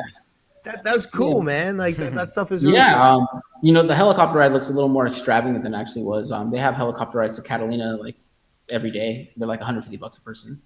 So it looked like, we got this big old helicopter thing, but it's funny is that we got the helicopter there and we're supposed to get the ride back, but like they weren't there. So we had to take the ferry back after that trip. But the whole idea with the team was, Ian McLeod, we just put him on second regime too. And I've been seeing Ian since he was a kid too. Like we'd be skating a spot, all of us, and then his mom would pull up and then him and his brother would hop out and just commence to crushing the skate spot, be pretty quiet about it, and I always respect the kind of more quieter types, not the super braggadocious style, rollerblader. And then Chris Farmer was just like that new that was so far ahead of what was going on that it was impossible not to recognize. And Randy was really big on that too. And because of Randy's appreciation for Chris Farmer's skating, I like looked into it deeper and found my own appreciation for it. And Ian McLeod was like a no-brainer for me. He can do any trick possible, but so can Chris Farmer. And also, like, the idea is that we're going to be touring a lot. And me and Randy, we felt like we're getting old this time, even though we weren't. But we need some couple young bucks in here to like help us at these these tour stops, to put in some work, help us keep going, because at this point, skating every day at spots was getting a little difficult. We're getting sore and pushing the limit on it, getting hurt sometimes makes it hard to keep on going. But these guys were young and strong and on the cutting edge of whatever trick technology was out there. They were all about it. And I loved watching them skate, dude. I remember like just watching Chris. I remember we went to the spot and one of the second, I think it was first or second stops on the Deshi tour in Europe. And we go to skate this down rail, right? And me and Randy are like, oh, it's cool, it's a down rail. And we get a couple tricks in, and Chris is taking a little while to put his skates on. He puts his skates on, comes up, and then Randy made a joke like, you won't freaking 360 soul that rail real quick. And literally Chris Farmer rolled up to the rail, 360 sold it first try without even warming up or anything. And it was like a hard ass rail to do that on. And like he just did that, and all the kids were there were just like, damn. And I was like, damn, like my jaw dropped. And he just had it like that, And I used to always like watching Chris's battles with tricks on rails or on anything. He just gets so into it, Yeah, I mean, like you had those guys like so early on, so it was just like really, really cool to see everything with that. And like I said, like the impact in like the Europe videos with all you guys and just the vibes and everything with that. Yeah. I mean, I guess like you said, we can go on like with Desh and a lot of these companies and these stories forever. But I remember when I was meeting you in like Esco, you were kind of like starting to be on your way like away from all these things, and you were hanging out like we were playing like video. Hold on, I'm sorry. We have all of our animals interrupting. My cat was walking in front of the screen right there. Billy's dogs are barking. I'm sorry. So yeah, what I was gonna say was sorry, the dog's distracting me. Was just God, I forgot it. Lost train of thought. I have a friend helping me really quick. Yeah, no. So we could talk about Deshi all day, but when I met you, it was in the Esco house. And in the Esco house, you were kind of starting to get like toward like the end of being a part on like that back end of rollerblading, like stopping like doing Deshi and kind of fading away from all that. So was there a point when you were like, okay, like I got to start moving away from rollerblading toward other things, like around that point, or what? Yeah, I mean, toward the end of the Deshi thing, I don't know. We could have. I mean, I myself can have everything that I want and living my dream, and still find a way to think that I need something else. And in hindsight, I really wish that I was a little more appreciative of everything that I had, and really, really woke up every day a little more grateful for the opportunities that I had. At this point, I've been doing it for a while. Started to take it for granted a little bit, and that mentality definitely drove me away from something that I loved the most. I thought I needed to quote unquote grow up, and get a job and do these things that everyone else is doing in society, to be, a legit person or something like that, because all I knew was rollerblading since I was, 15 or 16 years old. I just got sponsored and I never even had a real job. Um, rollerblading was, I guess, my job. And I felt like I was in like a rush to do these grown up things that I thought that were important to me. And good things came from it, also it drove me away from rollerblading at the same time. And, I just wish that I was a little more grateful for the opportunities that I had. It took me a lot to realize, what's the most important things in my life. And it all pretty much started at that point, where I thought I had to, move away from this industry and this community that I've loved so much, to do things that I thought were what a man's supposed to do at this time. And I got a job. I became a real estate agent. I definitely wanted to help my family. I know that. Um, in this time, I definitely, bought a house, a couple houses. Started doing real estate a lot. My mom has always been a loan processor. Even when I was a kid, I used to watch her do that, and I always, in my back of my mind, I knew that I would do this someday. So I was in a rush to do that. I was in a rush to go get a job, like a real job, to prove myself or something like that. And I learned a lot. I excelled in that area as well, and put my mind to it. I mean, anything you focus on, you put your mind to, you're committed to, you're going to do. And I was committed in that area. And the more committed I got to this area in my life, the less committed I got to rollerblading. And rollerblading became a side factor, in my life. And at this point in my life, I'd never had the opportunity to make rollerblading a side thing. It was always number one everything. And I guess I took it for granted a little bit, and I got a little too comfortable with it, thinking I could do both. But it's hard to be the best at something, or be as good as you want to be at something, if you're only putting half of yourself into it. And that's definitely what's happening. I was half in, half out, and then I started seeing money as a more of a driving factor than my happiness was. And some people say that you can buy happiness, but nothing that is fulfilling for me and in my life now costs money. So I went that direction. Maybe it's my path that I had to learn, things differently like that, and on that in that aspect, when I went in that direction, I was really eager and hungry, and I think I was more driven by money and greed than I was about following my heart. And I think that all of us kind of go through these times in our life, where things come in there and they blur the line of what is important to you, and you start thinking these things are important that are superficial or temporary. And that's what happened to me, and it kind of took me away from the sport. And a couple other things happened to me too at the same time, where I was like okay with letting go of something that I love so much, because I thought it was a progression in my life, but it was a digression, it's a regression. Um, and put a lot of effort in these things too. And at the time, I got hit by a car. Also, I remember I got hit by a car because helping someone get gas on the side of the road off of a freeway ramp in San Diego. And I came there, and like there was on the side, and I got gas to put in the tank for him. And I went to put gas in their tank on the exit of the freeway in San Diego. And they were in the emergency lane, way off to the side. And I'm on the other side of it, like in the dirt, in the side of the road, putting this gas in the car. And then I literally, next second, I open my eyes, I'm peeling my face off of like pavement, and I'm like looking up like, what just happened to me? And I look up and I see a car kind of like not 20 feet in the distance with brake lights going off and on, like they wanted to just bounce. And I woke up and I'm like, I can't realize it. I'm like, I think I just got hit by that car, but how the hell could I have gotten hit by this car when I'm in the dirt and now I'm in the fucking street over here? I don't know how the hell they even managed to make that happen, but it did, however it may be. So I get up and I think this person's gonna run, so like I'm gonna drive away. So I run and get in the car, and it's this lady, and like she's like, I don't speak English and all this stuff. And I'm like, yeah, you do. You just hit me with your car. And she was trying to deny it, and then she's like, all right, yeah, I hit you with my car. And I'm like trying to find out what happened to me at this time, and she's not really being very forthcoming with any information. So I just called the cops, and got that worked out. So at this point, I had to go into some physical rehabilitation. And growing up in my family, I never even knew about, pain medications and like how they affect you. Like honestly, like my family, like we don't even like to take medications, like any type of pills or anything like that. So I literally was so naive at this point when like I had started this rehabilitation, like I prescribed some, pharmaceutical grade pain meds, and I didn't even know they were addictive at this time. And then not to say that I didn't like them after I did take them, because I definitely did. I was like, whoa, that's different.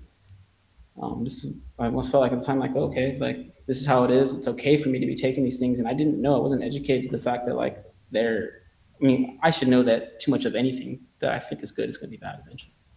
But I definitely let that happen. I let myself start making excuses that my injury was the reason that I need to take this, and the reason I'm not doing the other things in my life, and I'm just going to go with my life as it's going right now. It's kind of like letting myself sit in a state where I was settling to be unhappy, but um, clinging on to the one thing that made it seem okay. And that was, at the time, it became this pain medication. So definitely, my life merged big time at this point in my life. It went from me, wanting to, rollerblade and see the new videos and see what everyone's doing, to me not really even thinking about that anymore, and only really caring about if my prescription's filled or not. And I was overwhelmed by the situation. It came in and it hit me like you know, like a wave of like a tornado came and picked me up and took me in a direction that I had no choice in the matter, but I was okay with it anyway. And it was okay for me to sulk in my situation, make excuses for myself to be able to continue taking this medication, because I thought that's what was making me okay and happy. But no, this definitely wasn't it. It took a lot for me to shake that situation. A lot of disaster and heartbreak during this period of my life. And I would say I was about 32, 33 years old. This time I'm 41 now. So I'd say the past like eight and a half to 10 years maybe have been, me in a battle for like my life. Um, Excuse me. Dude, yeah, no, take a minute, dude. Like honestly, and like thanks for opening up like this. I know you're talking about some real to life stuff, man, and it's I know a lot of people that are listening can relate, if not personally, but people who they know, or brothers and sisters, friends, like these people going through these kind of things. So thank you for Yeah. sharing. You don't feel free to stop whenever you want, because like we're just happy to have you on and talk to you. But Yeah. I think you're saying some real true to life stuff right now. And Well, yeah, I mean, it's been a long road. I kind of dabbled back in rollerblading, but my heart wasn't in it. It's because my priorities weren't really in line. My heart was malaligned. Spiritually, mentally, I wasn't, in it. Um, and it just took a lot of time, a lot of disaster, a lot of tragedy, a lot of education. But one thing that I've always had is I've had amazing friends, an amazing family. And throughout this whole time, my friends have always been there looking for me and asking me what's going on, And I mean, I would say Randy Spicer, Robert Villanos, especially John Julio, my parents, my brother, my sister, have always worried about me, And I used to think, oh, don't worry about me, I got this, But I didn't have it, I used to think that I knew what was best for me, because I had done all these things, and I was a pro skater. I bought a house, I had a company, and all these things that I thought made me who I was, and made me know that, maybe think that I knew what was best for me. But everything that I've done in my life, thinking I know what's best for me, only really led me down to a path of demise. And once I was able to understand that I don't know what's best for me, um, was I able to actually, come around on the other side? Because I tried a couple times, and I wasn't strong enough. I didn't have any coping skills.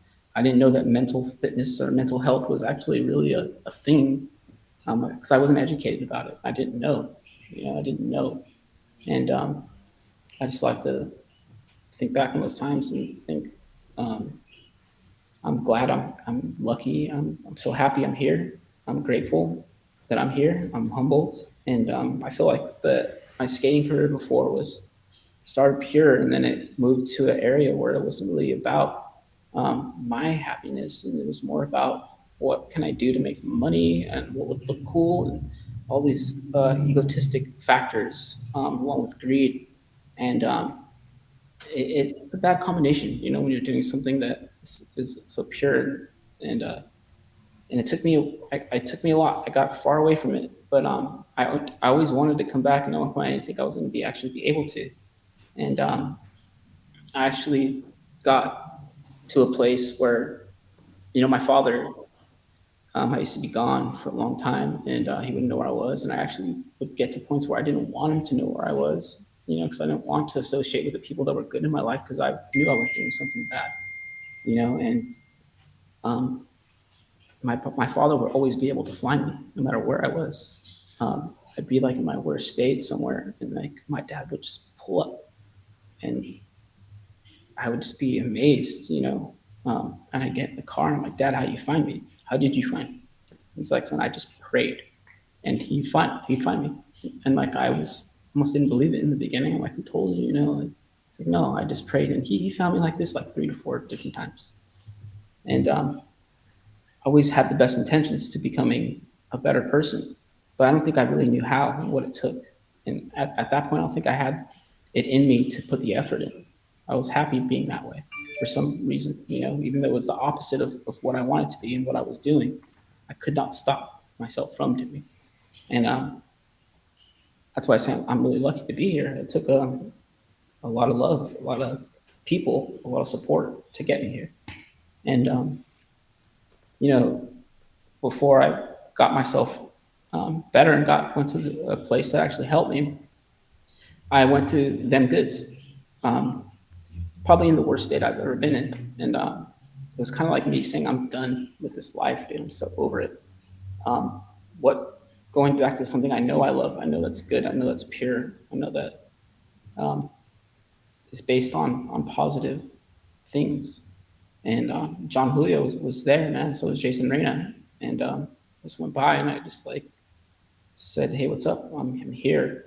I remember them looking at me like, "Damn, dude, like you're looking, not looking so good right now, dude." And I remember thinking, "I know, dude, I know."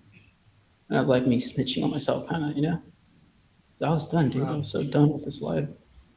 Um, and I told him that I was going to go the next day to get myself better. I was going to go to rehab, and he said, "All right, dude, do your thing. I'll be here to support you. And if you need anything, let me know." And I needed that, dude, a lot. I needed it a lot. So the next day, I did go into this place, actually in Santa Ana here, where I'm at now, and I was there for a good three months, learning all things that it took for me to learn about my life and who I am, and why I made these decisions and why I was okay with them being the way they were. And it really brought me back from a place that um, was only dark. It was only dark, and I was okay with it being that way too. I didn't think that there was a possibility to change, and I almost didn't want to. But it took a good couple of weeks for me to even get that fog out of my head, um, to realize that I was on a complete opposite path of the things that I love in this world and the things that I want.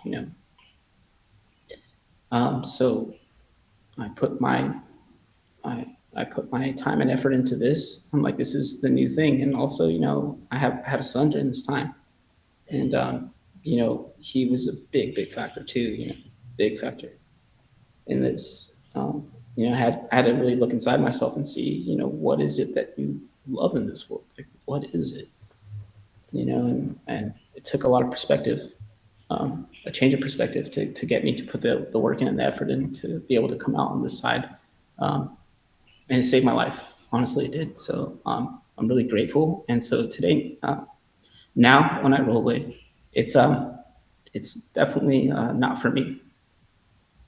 Um, I'm just grateful and happy that I'm here, and I want to inspire people to do Lou, this. The same. I just got it. Well, I don't mean to interrupt. I just got to say, bro, first of all, like, thank you for like being such an open person with this experience and like being able to articulate it so well. Like, such a smart guy, and got a bunch of people watching the chat, but I know a bunch of people that aren't even watching. Everyone just wants to express to you like how much they love you, they appreciate you, like, and you have so many people here that in skating, and I know you know already because you got Randy, you got Robert, you got John, like you said, and we're gonna bring Randy on in a bit so we can talk about some of that. But you know, Yeah. you got so many people that love you, that appreciate you. You're like you being open about what you're being open about right now. Like I said, I know there's so many people that could relate, man. And like it was that your words are like hitting so hard because it's so like honest and deep. And you know, my heart goes out to you. And dude, I love you, man. And I'm just hoping the best for you. And um, it's so good to see that you I like you said, snitched on yourself and got yourself on this path. And I could tell like you're on this like just the gratitude, the path of gratitude where you're just grateful about like everything ahead and you can just see it through like your skating experience. Do you want to talk about how like some of these your friends helped like get you back in the mix and get you back I mean, involved? yeah, definitely. It's been amazing coming back and rollerblading, and realizing that what I used to rollerblade before, I mean, what I started and then when it got to, and then, now that I'm doing it again, like, it's like so rejuvenating and refreshing to do this. I'm so happy on wheels, and honestly, after like I told John was going on, my Robert already had known. Robert had been talking with my mother for like the past probably year of me running amok.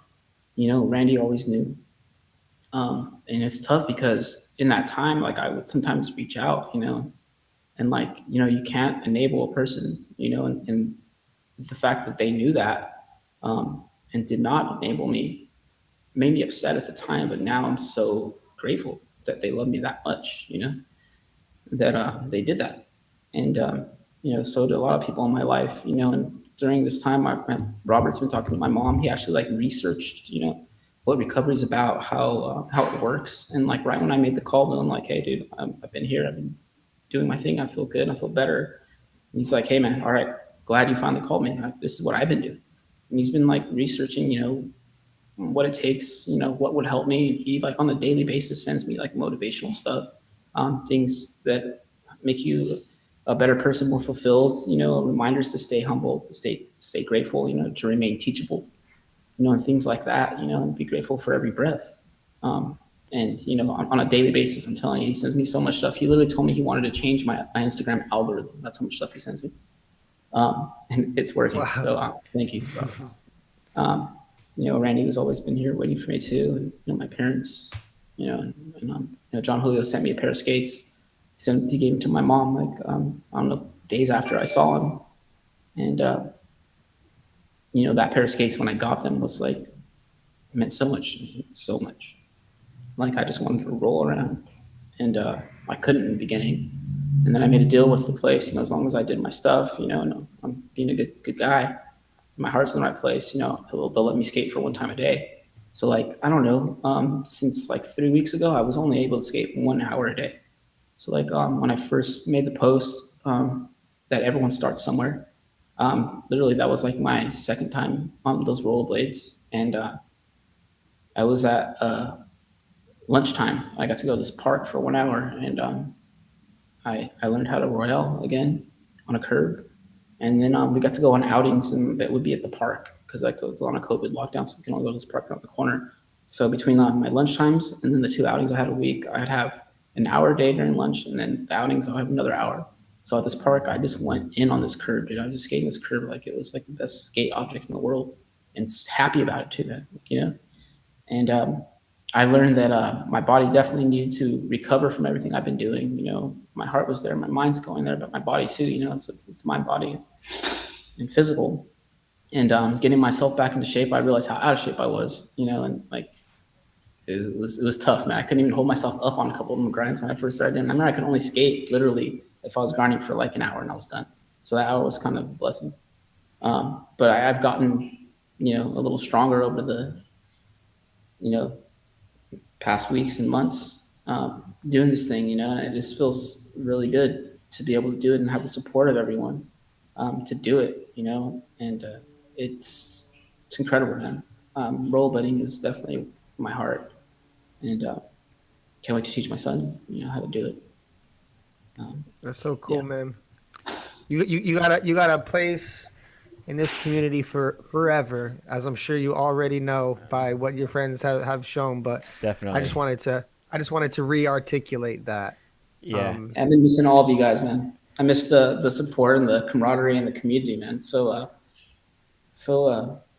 I know, fulfilling, man. Everyone's about that positive, Yeah. progression.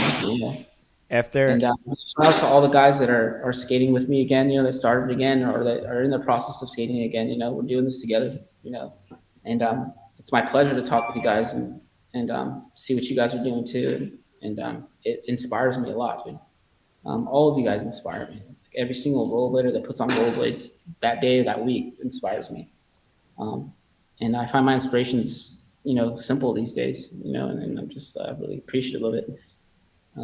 Definitely getting some of the old familiar feelings back on these rollerblades. It took a while, dude. It took a while. In the beginning, dude, Yeah. I was going down so hard, dude. I was like taking it for the team. Like I would go simply just do a soul grind or something like that on the curb, dude, and I would just like stick or something like that and just go flying. And for some reason, I feel like I have to go fast on all these things all the time, and like definitely was paying for it. Uh, I went down a bunch of times, dude. And just lately, I've been skating and I've been able to catch myself before I fully just slam. And yeah, it lets me know my reflexes are getting better and my muscles are getting stronger because I can actually support myself on the skates now.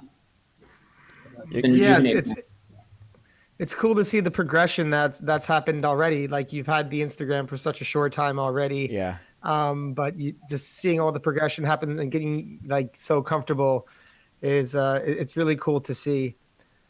In a little bit, not right now, but in a little bit, I see you're having a problem with your light. Yeah, get Randy in The here to people fix who are that. listening with just the audio, they're not going to be able to hear. But in a little bit, we're going to bring it up for questions. But before we Yeah. bring it up for questions, and we always prioritize our super chats, please don't forget half of our super chats go to our guest, directly to our guest. So we're going to get into that in a bit. But before we do that, I have a few more questions. I just want to say shout out to our sponsor, Blank. And also, if you're watching us live, if you're watching regular, just hit the like button, share, subscribe, all of that stuff. Please. You heard me say it 1,000 times.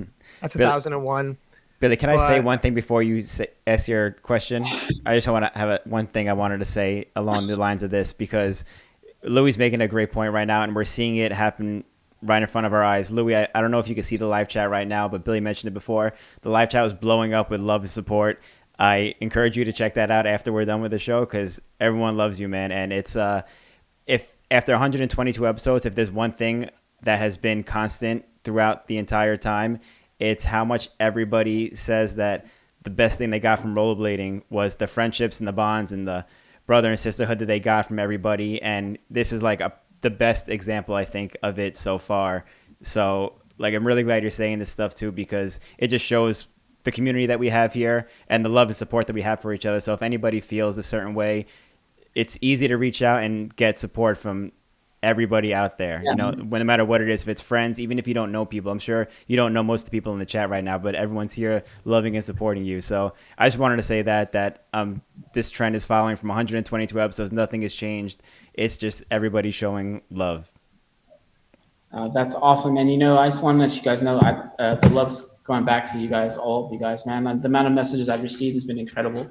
And I try to answer all of them, honestly. I follow a lot of you guys back too. Like, and also if anybody ever is in a situation that I was in, dude, like, say something to someone. People love you, dude. People love you. It took me a lot to realize that how much people actually love me. If people say it, and you're like, okay, yeah, but, think about it. Let it sink in, dude. Let it sink in, and that's what it took me to do, and if anybody ever needs any guidance or has any questions about the stuff, dude, I can say that I can be here as many as possible, dude. I'm definitely willing to help anybody that's in a tough situation, or even if you're not, you need to maintain, dude, I'm here, so thank you for having my back. It's my job to have yours now, man, and I'm just doing this literally to inspire people now. Happy to be here. Lucky you guys have me. That's a fact. Yeah, for real. Anyone going through it, Yep. always big on always Twitter. reach out. Always reach out, no matter how dark it seems, because you don't know. I mean, you don't. You'll be surprised. You'll be surprised to see who would be there through that. So, um, yeah, I think, like I said, I think a lot of us can relate to these kind of situations, like whether it's personally or through a friend or through a family member. Yeah. But definitely talk to someone if something's going on like that. Yes. Shit, reach out to me. You know what I mean? Hit me up, DM me. But yeah, what I wanted to get into a little bit more was, I know we have one of your closest friends. We've talked about him many times on this episode. We've talked about Second Regime. We've talked about Senate. We've talked about Deshi. We've talked about getting you back involved into skating. And he's currently, I know you guys have been video game geeks for a long time, as long as I've known you, and it's good to see that hasn't changed. And you guys still could enjoy spending time with one another, not only skating but playing video games. So, Randy Spicer, do you have him handy? Yeah, he's handy. He's right here. It's a true friend and a brother right here.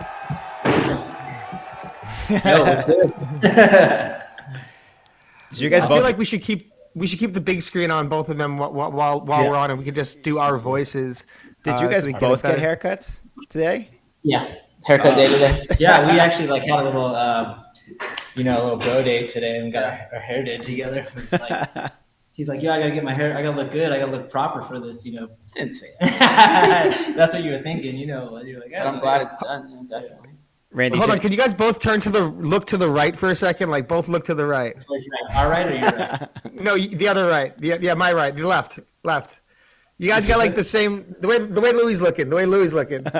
other way. No, the other way. Yeah. I like that you got the matching fade right there, Right. dude. The gray right there too. It's perfect. It was pretty funny because our hair was actually just similar. Like we wouldn't even it wasn't even a plan. But he's got the coif. He's got the extra right now. It's Yeah. Like fucking, Rico Suave. Yeah, I've never seen Louie with hair this long. It looks good. right? Yeah, I'm going long again. You see my comments on his videos. I was kind of talking a little bit of mess about his coif, earlier. Yeah. Hey, bros got to So- bust each other's chops. If it wasn't, Well, that's not Louie brothers. is how to talk shit. I mean, if it wasn't for Louie, I'd be a little punk, Like it's all about that hierarchy, when you're on tour and stuff. Like if you weren't like talking mess, like people would you'd be at the bottom of the the totem pole, and you'd just be getting shit talked to you the whole time. Sorry, I talked. No, Louie was impressive, man. I remember we were like from New York. We were always good at snapping at each other. And Mike was one of the best, Mike Johnson. And Louie and Mike would go at it like Right. it was really impressive. I was like, damn, Louie snapping like a New York guy. He's sharp. Yeah. It's like my best friend right there. One of them. I have a lot of best friends, but he's up there, man. Yeah. Yeah, We got Mike. He's probably designing something sick in 3D right I now. know, right? He's Oh, yeah, watching. he was just in the live chat. Yeah, he's watching right now. Yeah.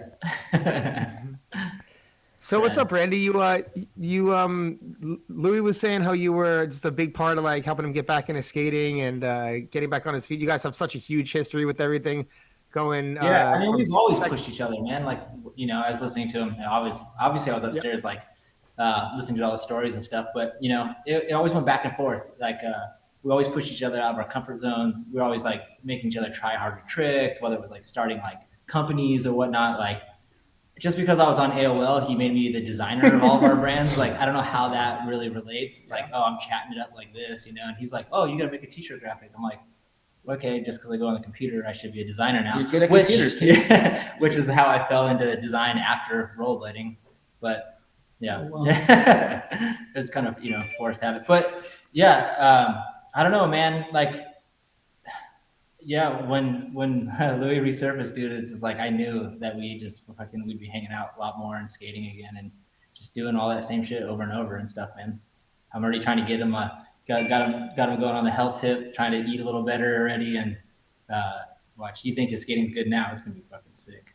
Nah, it's Like sick, 40's gonna be man. funny the way that I look at it, man. If you stay in shape, you eat good, throw some fucking meditation in there, and then do some I don't know, just keep on skating. Like whenever your friends are ready to skate, and it just only keeps getting better. Somehow I keep surprising myself. I just skated with him. We skated with Dominic Sagona the other day. Yeah. And like I you just heard. see, Yeah. He came out. First time in 10 years, dude. He put rollerblades on. Wow. That has to happen more often. Definitely. But yeah, I just feel like I feel like Louis, when he's like, right, it's been a couple of weeks. I watched 3-4 months from now. He's just gonna. I've already seen it. He's already gonna do some fucking rad shit. He's already pushing me, trying to make me do stuff that's already outside of my comfort zone. But I'll end up doing it, obviously, just to make him happy, So That's Always sick. comes through. Yeah, it's definitely been instrumental, dude, in my, I guess, come back on these rollerblades. I mean, come back to life, really. Knowing that I've always had a friend like this. I mean, literally, I call him like, I was like afraid to ask if I could stay over the night at his house one time, and he's like, "What, dude? Of course, man." Like, I'm like, "All right, well, gotta ask." Important to like remember, that not everything is for sure. Take it for granted, but I appreciate everything.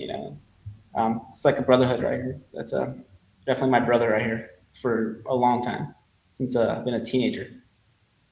So Crazy. yeah. No, yeah. Like I said, some of the earliest videos I've seen you guys in together, and seeing you guys just sitting next to each other now is I'm saying it's iconic, And in my blade head, growing up watching you guys skate, seeing you guys sitting next to each other right now, still being friends, still being brothers, like still being able to skate together is just something.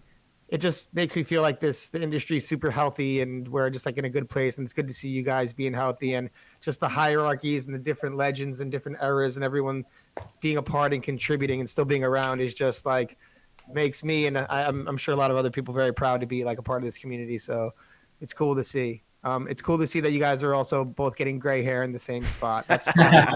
And I've been getting grades for a long time now. Yeah. Yeah, me too. Try to use this anti-aging stuff to reverse the grades. I don't know if it really works. He's really going for this. Nah, rock the grades. What's wrong with the grades? Rock them. Yeah. No, I mean, I'm not hating on them, but I mean, they're going to happen no matter what. But if I could slow them down a little bit, that'd be okay. I'm liking my grades right now, dude. I'm into it. No, yeah. That's it, man. One. It's like it's OG stuff, man. You got to embrace them. Yeah. Right. Yes, sir. So, I mean, it probably looks pretty funny though when you see like a guy with gray hair like skating a handrail and stuff. or just putting or just playing with rollerblades in general. Right. Just 41-year-old guy skating down the street. Yeah, who would have thought like 30 years ago that you two would still be like friends skating, gray hair, it's it's coming full circle. But before we open it up for our questions, Louie, there's a topic at least that we have to talk about, because everybody knows you as the style master. And since the beginning, since the early days. So I want to know if you had any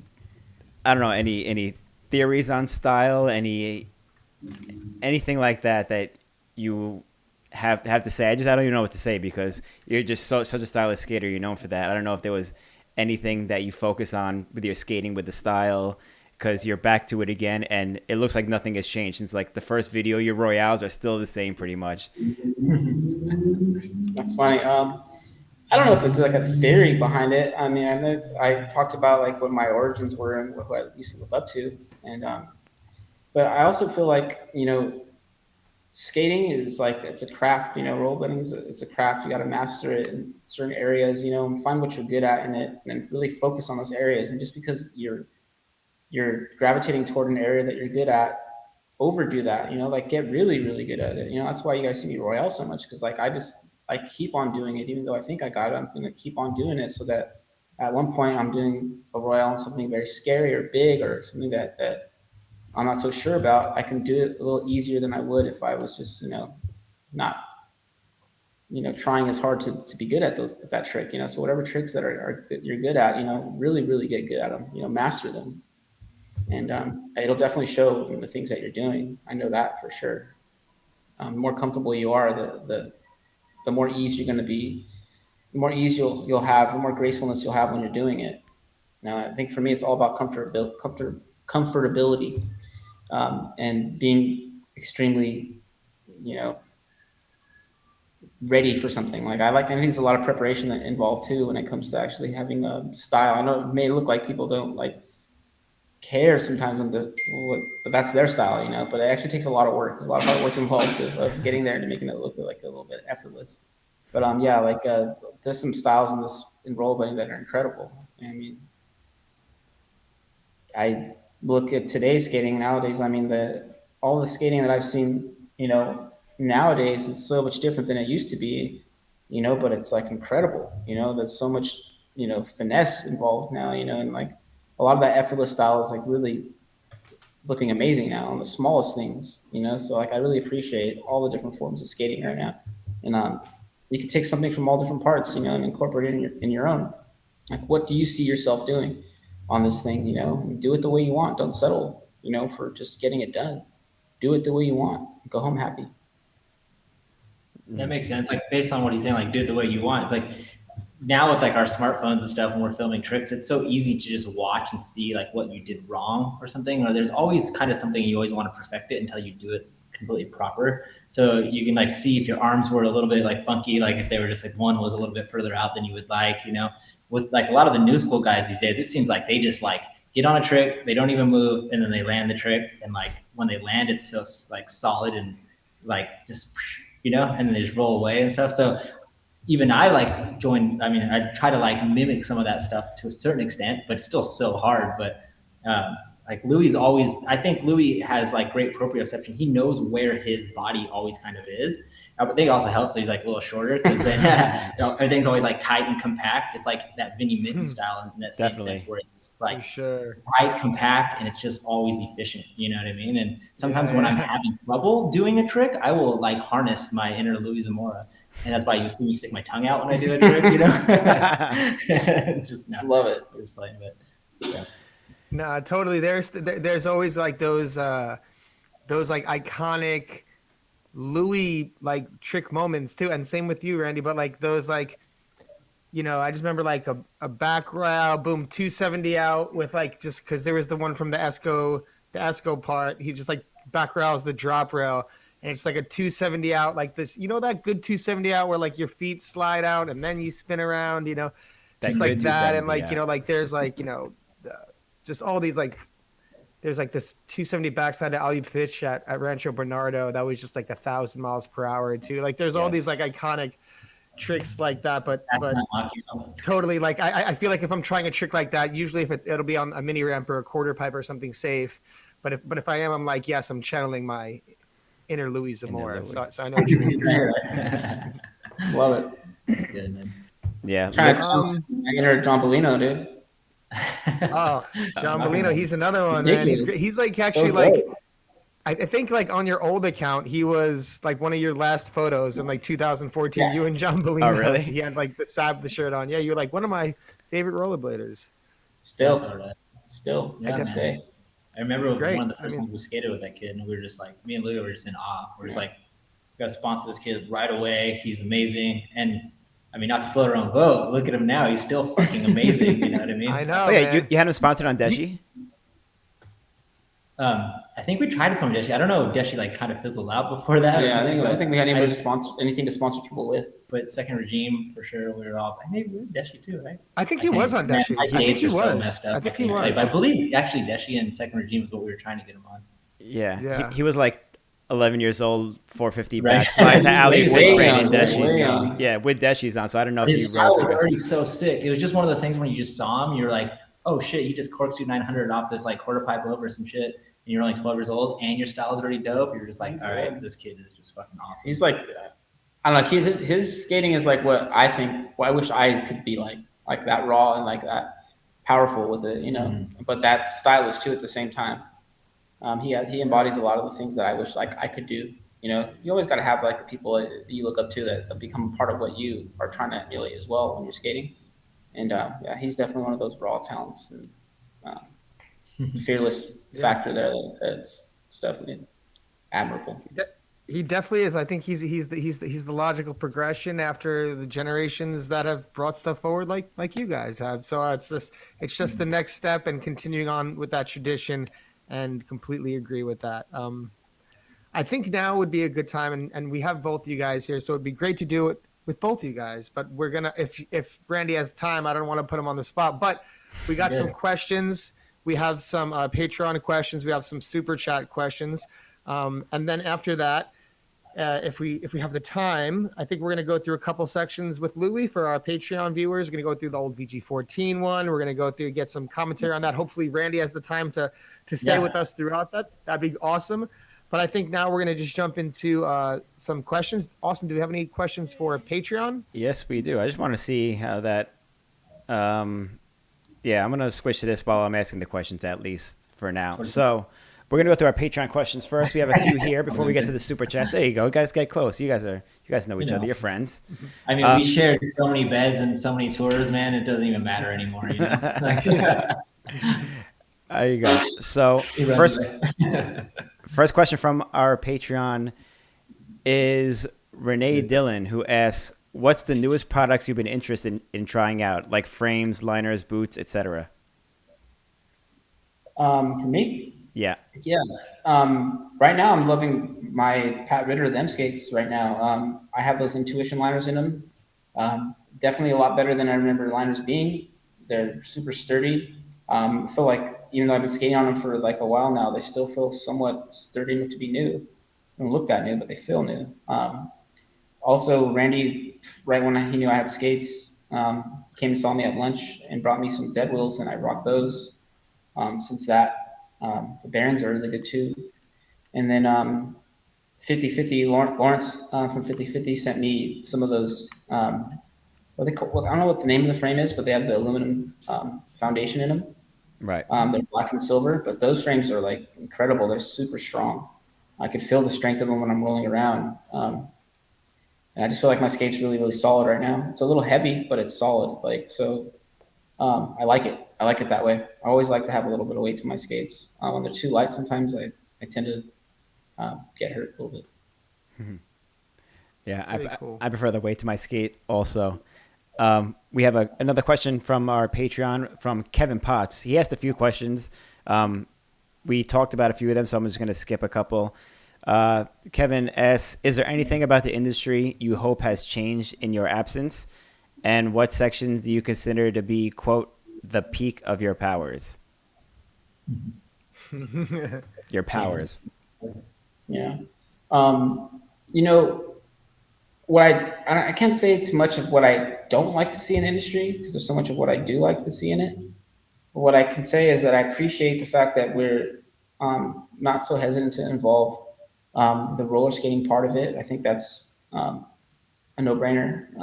I also think that even the parkour stuff and all that, the combination of them all together is definitely very rollerblading. And I'm glad to see that our community as a whole hasn't really pushed people out, but accepted.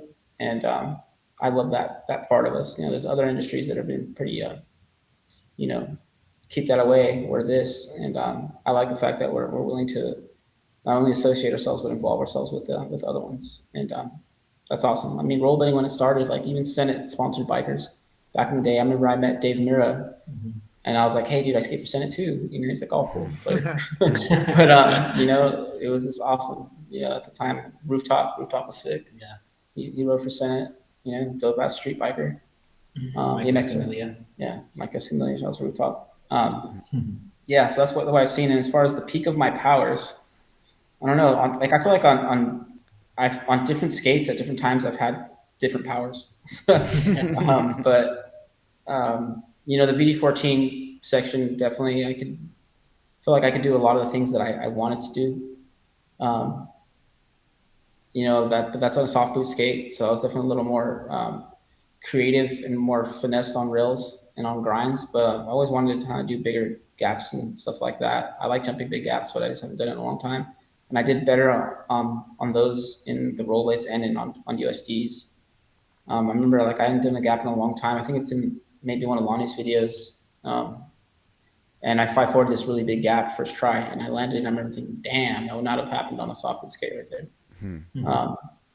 Probably the last 540 I've done on a big gap, but I missed that too. So I definitely want to get back to something like that. So I'd say VG14 is definitely at the top there.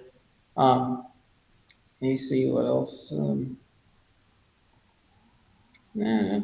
I'd say that's the peak of my skating, but I don't know. I've had good times after that too. I just can't think of the exact sections. I feel like I see bits and pieces of each of them, and I'm like, yeah, I remember knowing I can do what I want to do at that time too. But that's a Wasteland was beautiful pretty cool. Wasteland, a lot of good Yeah. tricks in Wasteland. Yeah. Wasteland was an incredible experience, dude, because we were working with Brian Smith at the time, and Brian Smith's always had like a wider vision of everything, and like he wanted to like Yep. do a full on film, like movie version of like the intros and stuff like that. And I remember we went to Nick Hexum's house, from the lead singer from 311, and we filmed the movie portions of my intro, and then at parts in Venice too, and that section I definitely was on top of my game. I'd been practicing a lot, and he was there. He was really easy to film with, and he's really funny.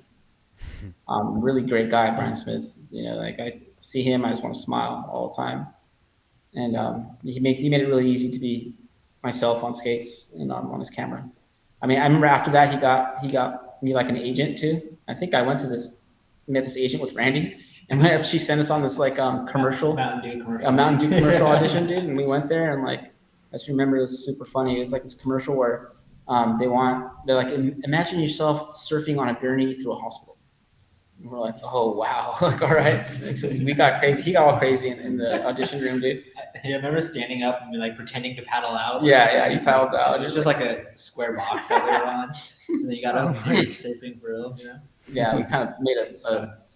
yeah, we made a fool of ourselves in that interview. We definitely didn't get it, Kind of glad we didn't get it, maybe, Yeah. because probably like laughing at ourselves now, like why did we do that? Yeah. Even if it was for money or something, But it was pretty funny, dude. It's a good story. That's funny. That does sound like a good story. It does. We have one more Patreon question before we move on to our super chats from Daniel Diaz, who asks if you had any advice for comeback older bladers out there. Yeah. Well, first off, if you're thinking of coming back, that means your heart's already in it. And I say follow your heart and do this thing. Rollerblading is extremely amazing in many ways. It helps me express myself, first and foremost. But it's also like art too, like it's a lot of expressive things going on. It's good for the soul, dude. So definitely do that for yourself. And then if you're coming back, I know the it's not as responsive as it used to be. It doesn't just bounce back. I mean, Randy's a lot better at answering this question because he's like really into like the science of the health part of it, muscle technology. But for me, it's been, having a strong will, not settling, and be willing to see what you start through, make a commitment, really do it. At times when I first started again, like it hurt, dude. And like, I remember like it didn't hurt that much, but it made me it discouraged me for a second, and I remember that before, if I let myself get discouraged and quit, then I definitely wouldn't be able to get to the other side and find that glory that I can find, that we're all looking for a little personal glory, dude. And I think on the other side of these difficulties we have on these skates, is that, and that's why I say do it the way you want to do it, Yeah, just take your time. Like, don't rush into like doing like your best favorite tricks. Start slow. Oh, yeah. Just do a bunch of royales at first. Skate the skate park. Go to skate parks at first, especially because it's just a little bit easier when you fall. You can slide in transition. It doesn't take as much strength to like skate. I've been skating a bunch of street lately, and it hurts a lot more when you fall, and just the physicality that comes behind it, jumping and all that stuff is like. So just take your time. You know that you'll get there, and then when you start trying to do the tricks that you know that you used to be able to do, trust yourself. It's so important. Like before you commit, like think about it, know that you can do it, and then try it. Don't just go and like, oh, I got this. Because I've seen a handful of dudes like coming back trying to like do stuff, like trying to go hard in the paint straight at the beginning, straight out the gate, and they just get tore up from the floor up, and then they're just done, So it's like, and they're like, oh, well, I tried. Oh, yeah, I should have done that. And then they don't skate ever again. It's just like, no, take your time, dude. Like, you haven't been on skates. Like, even Dominic, we'd have to slow him down. He was actually doing pretty good. Dominic was like, I haven't been on skates in 10 years, and he wanted to try some stuff. And then Louie was over here pushing him. He actually made him do a couple extra tricks than he wanted to do. But it was like later in the session, it wasn't at the very beginning. Even though Dominic looks so sick skating, even just a little background, he just hops off. It just looks so rad. Yeah, So I think what he's saying is definitely very relevant. When I first started, I wanted to like, because your mind's there, dude, but your body's not. And like you got to realize that early out, because you see yourself doing these tricks that you remember yourself doing. Some of your greatest memories of you busting this trick, and you think you got it, but your body takes a little bit to respond. So definitely give yourself some time. Take it slow. Like I literally took it slow as I could. Like day 1 Royales, day 2 Royales, day 3 Royales, still on curbs, dude. You know, like definitely take it slow, find your comfortability, and really, really, really put the work in to get that comfortability back, and it'll slowly start transitioning into the other areas of your skating. You'll start feeling that confidence. But don't get ahead of yourself. I'd say that's a quick way to get hurt and discouraged. That's great Totally. advice. And yeah, I feel like Louie, you did it proper. You said start from the curb where you started from in the first place, and it's kind of like went full circle like that. And Randy did the complete opposite. I feel like Randy just started and just came out bad as hell and just started killing it off the bat. Randy does CrossFit Yeah, and stuff. He doesn't, probably he true. doesn't count. Like Louis said, he's got like the health muscle technology. He's different. Yeah. Yeah, he is. He's built different, dude. You know. Well, He was ready. He was ready for to be this. fair, I've been working out for the last 8 or 9 years prior to this. So I had it still hurts, man. It still is. You would think that oh, I'm so fit, yada yada yada. Then you skate, it's like every muscle hurts. Like that doesn't even. I don't even know how to explain it, but It's different. Yeah. It's different muscles. Different parts of your body. So anybody who's looking to come back skating, you just had advice from Louie Zamora and Randy Spicer. So Oh yeah, and get a Theragun. Oh yeah. Yes. Yeah, one of those things that Yeah, pound your those muscles, massages, yeah. Yeah, that's like night and day. Crucial. Yeah. got mine I, right there here. you go, Always dude. got mine. I waited way too long. I actually just bought one, and I'm like, what have I been doing? This is so Yeah. stupid. When you get one, you're like, how did I live without it? One. Yeah.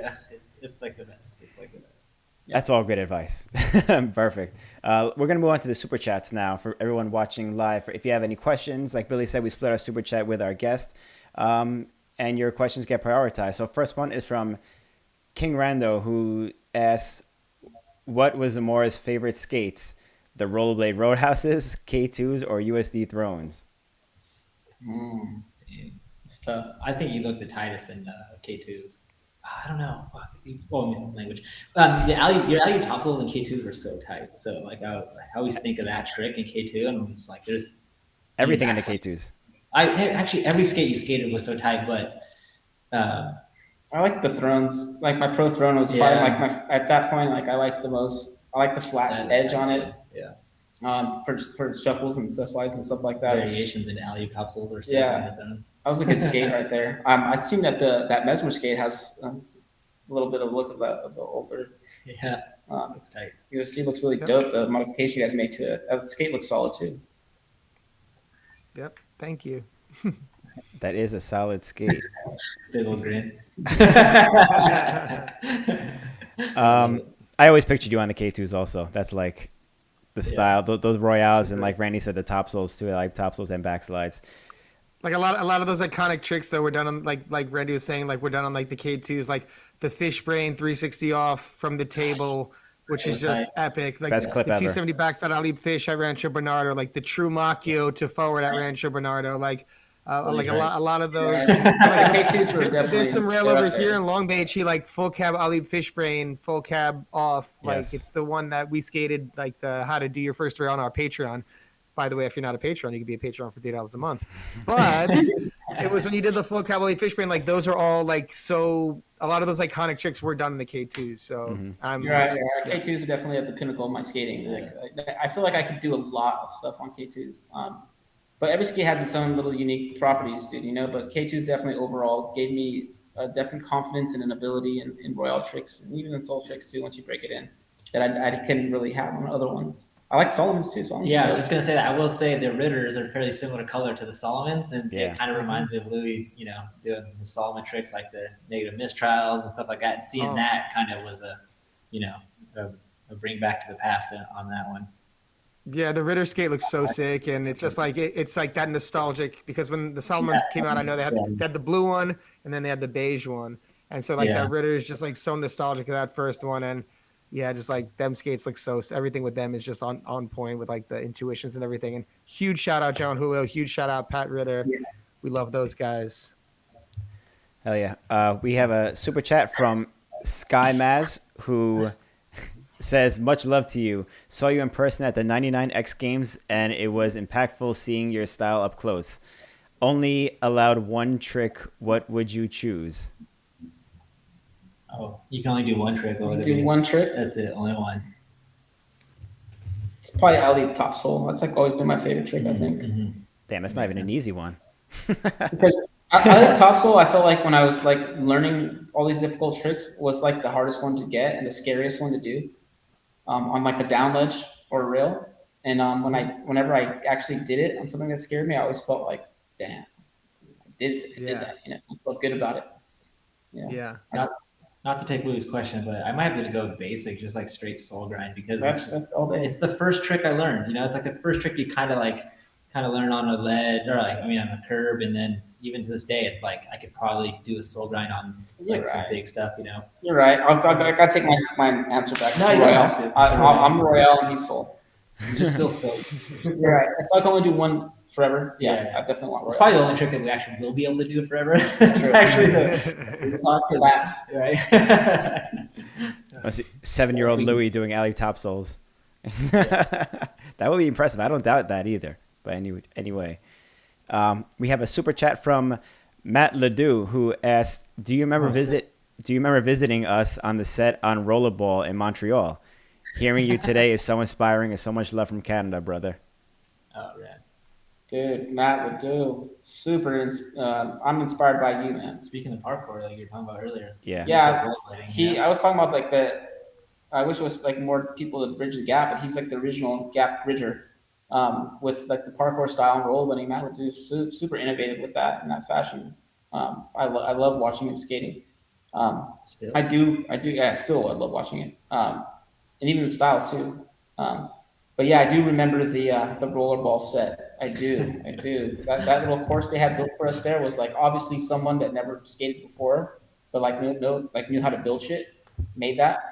And like I remember there was a spine there, it was like literally I would say like 1.5 wide, and it went up vert status, it curved, and then on the other side curved back the other way, but a spine.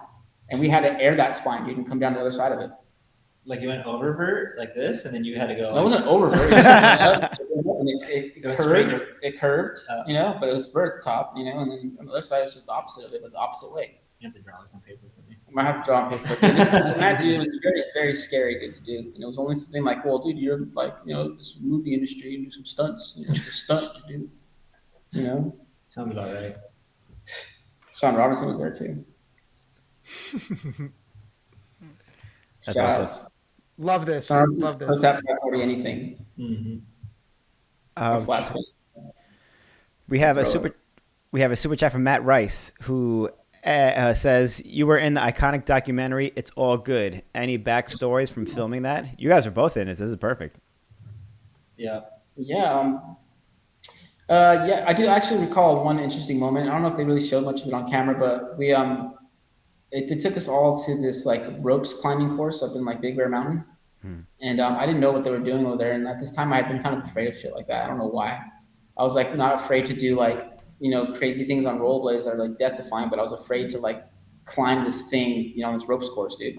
And I remember like the producer or like the producer or I was a female director there. She literally went there with me and helped me overcome my fear of it. And I'll never forget that. You know, I thought that was really, really cool. It showed me that she cared and actually got all of us like a lot more into doing that documentary than we were really doing at the time, you know. The only thing I really remember, like from that whole documentary, they were really trying to pit like East versus West. Oh, yeah. And like once we met everybody, we were all boys. We're like, wait, what? Like, what is this all about? This is so weird. I don't know. Yeah, Gil Vasquez was like my nemesis, right? I love Gil. Yeah, I'm still there, dude. I just went to Puerto Rico with him like in October. Like, it's so funny. That's right. I saw you in New York with the gang in the That's summer. right. I did. I ran into you so randomly. We were just driving and you guys were walking by. What are the odds? It was so funny. Yeah, I miss you, crazy. We were stuck in traffic. It actually makes sense that you walked by because we were literally in that same spot for like 45 minutes. So eventually we walked by, right? Just a matter of time. Yeah. Right. Hey, Billy, you know, I met you before. Do you think you met me? I met you, I think, when we were staying at Angel Soto's house in Staten Island. Yes. Yeah. Oh, wow. Playing Halo Yeah, in the basement. Yes. I was there then too. I had to show you guys, you know, how the game worked over there. Yeah. Doing so, we met. That's right. You stayed with Angel a while ago. And like, I remember like, it was like during the VG times, right? VG 10, something like that. Yeah. Yeah, Wow. I'm with you a lot, dude. I love the East Coast vibes, dude. I love it that you were in Staten Island, bro. I know. You skated It's like incredible. You skated like our iconic home spots that I even still skate like nowadays. It's really cool. Joe Dentro, John Ortiz, another brother right there. Oh yeah. Yep. Facts. That's the gang. Uh, Austin, what do we have? yeah, my bad. I lost track for a second. I was caught up in the stories. I was being a fan real quick. All right. Moving on to the super chat questions. We have Pierre Garque. I'm definitely not saying that right. Of all the skaters you skated with, who is your favorite? Oh, of all the skates you skated, what is your favorite? And what is your favorite Randy story? Oh, great. This is gonna get good. Yeah, right. There's so many random stories. My favorite skate I've ever skated, dude. Obviously, I have a problem with like liking all the skates. I've skated all of them, except one skate I didn't really skated. But my favorite, I guess I'm gonna have to go with the 250cc. That's my favorite skate of all time. But I also like want to say the rollerblade, the first one, to actually his skate because that's when they changed the sole plates and like everything. But yeah, the K2 is going to definitely be the one pick. I have to have one pick. And then my favorite Randy story, dude, there's so many Randy stories. But one thing that comes to mind when thinking about Randy is when we first met, how he used to come pick me up from my parents' house, like at 2 a.m, like out of nowhere. I'm like, no way you're going to drive over here. He's like, I'm on my way, dude. I'm coming already. And then we'd always go get horchatas at this Mexican place down the street from his house, at his dad's house. Like every night, dude, we'd be all gaming it up, and then we'd just go get horchatas, dude. And those are some like my fondest memories of back then. But yeah, there's a lot of Randy stories. It's like my Well, because I had my license before everybody for some reason. And I had a car, so You're I would just somehow I took like literally the $10,000 that I somehow made from rollerblading, and I just went and bought a car. I just wanted a black car. I didn't really care what kind of car it was, and it ended up being a Mazda Protege. I don't know why it had to be black. That was just what I wanted. So I had a Mazda Protege, and that Mazda Protege, man, we probably put so many miles on it, like using our Thomas Guide to find schools. Straight Like up. that's before Google Maps. For you kids that don't know what a Thomas Guide is, it's ridiculous. Which I got from my dad because he's a truck driver. He was like, "Here's 16th birthday. Here's a Thomas Guide. You'll never get lost." I'm like, "Thanks, Dad." And so, and I wanted to skate with my homies, so I would go, and Louie didn't have a license yet, pick him up, take him skating for the whole day, and instead of taking him home, I'd drop him off at his girlfriend's house, Nice. and then and then I'd go and I'd pick him up the next day to skate. It's just, I don't know, I guess it's what you do with your kids. Yeah, That's dope. so funny. That's awesome. We have a super chat from Rainier's in the chat. No way. That's Sick. Louie, you had me literally tearing up hearing your story, brother. So happy you were able to come out for that. Out of all the sections that you have had filmed, which one was your favorite and why? Kind of talked about this before. I guess you didn't really say why. Well, I think that the VG14 section was my favorite to film because the amount of places that we covered, and I got to meet so many people during that time. Like I think I met Vinny Minton during that time. We went to Antioch, dude, and I got to actually see like what's up with that. I got to know a lot of people in NorCal. At the time I met Zekeway too. Got to meet Nick Riggle out in Santa Rosa. So I mean, on that trip we covered a lot of ground. All the Juice Like a Fool guys over there too. The late Johnny Hedges. I really fond memories of filming that section and being in different places with a lot of good people. And yeah, that's definitely my favorite section. Filming it with a good guy, his roommate at the time, and I got with him the whole time. And all my other friends, it was just like a collaboration of a bunch of homies, and we're all skating together. But I ended up making a profile out of it. Yeah. Mm-hmm. So in many respects, it feels like it wasn't just me on that thing, and that's how I like to do things. I think a lot of people will agree with that VG14 section being your best one, which we will watch afterwards in the Patreon video. So, man, everybody. Yeah, Rainier. I can't wait to watch it. Next Tuesday, Rainier. We have one last super chat question from Sean Michelson, who says, "You were rocking Solomon's on the cover of Daily Bread 27. It's crazy that he knows which issue it was. Only thing I ever saw of that. Were they trying to pick you up? Was there a story? We need answers." For a point there that I thought that there might have been a thing with Solomon, but also it was a time of in between skate sponsors for me too. So, and I always wanted to skate the Solomon skate. So I always saw, like, at the time, Shane Scowers was my homie too. I used to stay with him in Texas a lot. And then also Aaron Fiber was amazing. You know, he only won like 10 X Games in a row at Solomon's. You know, I always wanted to skate him. And then Matt Andrews too, skating Solomon's. I used to see Matt Andrews a lot over here with Randy. Getting to know Matt was awesome. It still is. I always wanted to skate them. I thought they had a cool team, dude. Chiaki was on it, dude. You know, they're always going to like Japan and shit. It's the only place I never got to go to. I wanted to go there. Same. But yeah, Solomon's actually really surprised me of how good they were. They were really like ahead of its time with like the support, and I feel like on those skates, dude, like for some reason, like if you're riding flat on those skates and like you dropped in a ramp and like you put some effort into that pump, you get more speed on those skates than any other skate. And I don't know if anybody else that's ever ridden them has felt that before, but I still remember it to this day. Like I would drop in a vert ramp when I could drop in vert ramps. Definitely can't do that now. But I would be able to get air, like big airs on Solomon's, dude. And no other skate I've ever been able to get air like that on a vert ramp. I don't know how the vert skaters do it. They pump different, or I don't know what they do, but they can be catching air all big like that, like Takeshi. It's ridiculous. But yeah, Solomon's always felt like a super solid skate. And so at a point there, I thought, you know, maybe I might have a shot getting on them, but they had a different idea of what they wanted, you know, in rollerblading at the time. I don't know. I think I wasn't that ideal person for them or style or whatever it was. But it never really worked out with Solomon, even though I put their skate on the cover of a magazine. That's a cool little interesting story. Cool. We do have one last super chat got squeezed in by our Patreon winner of the month, Aaron Schultz. Congrats, Aaron, on the win, and thank you for your super chat. He says, Louie, your 450 Royale down a stair rail in Elements 2 blew my 14-year-old mind. Had you seen others lace that prior to you? I can't seem to recall any. What inspired you to go for that?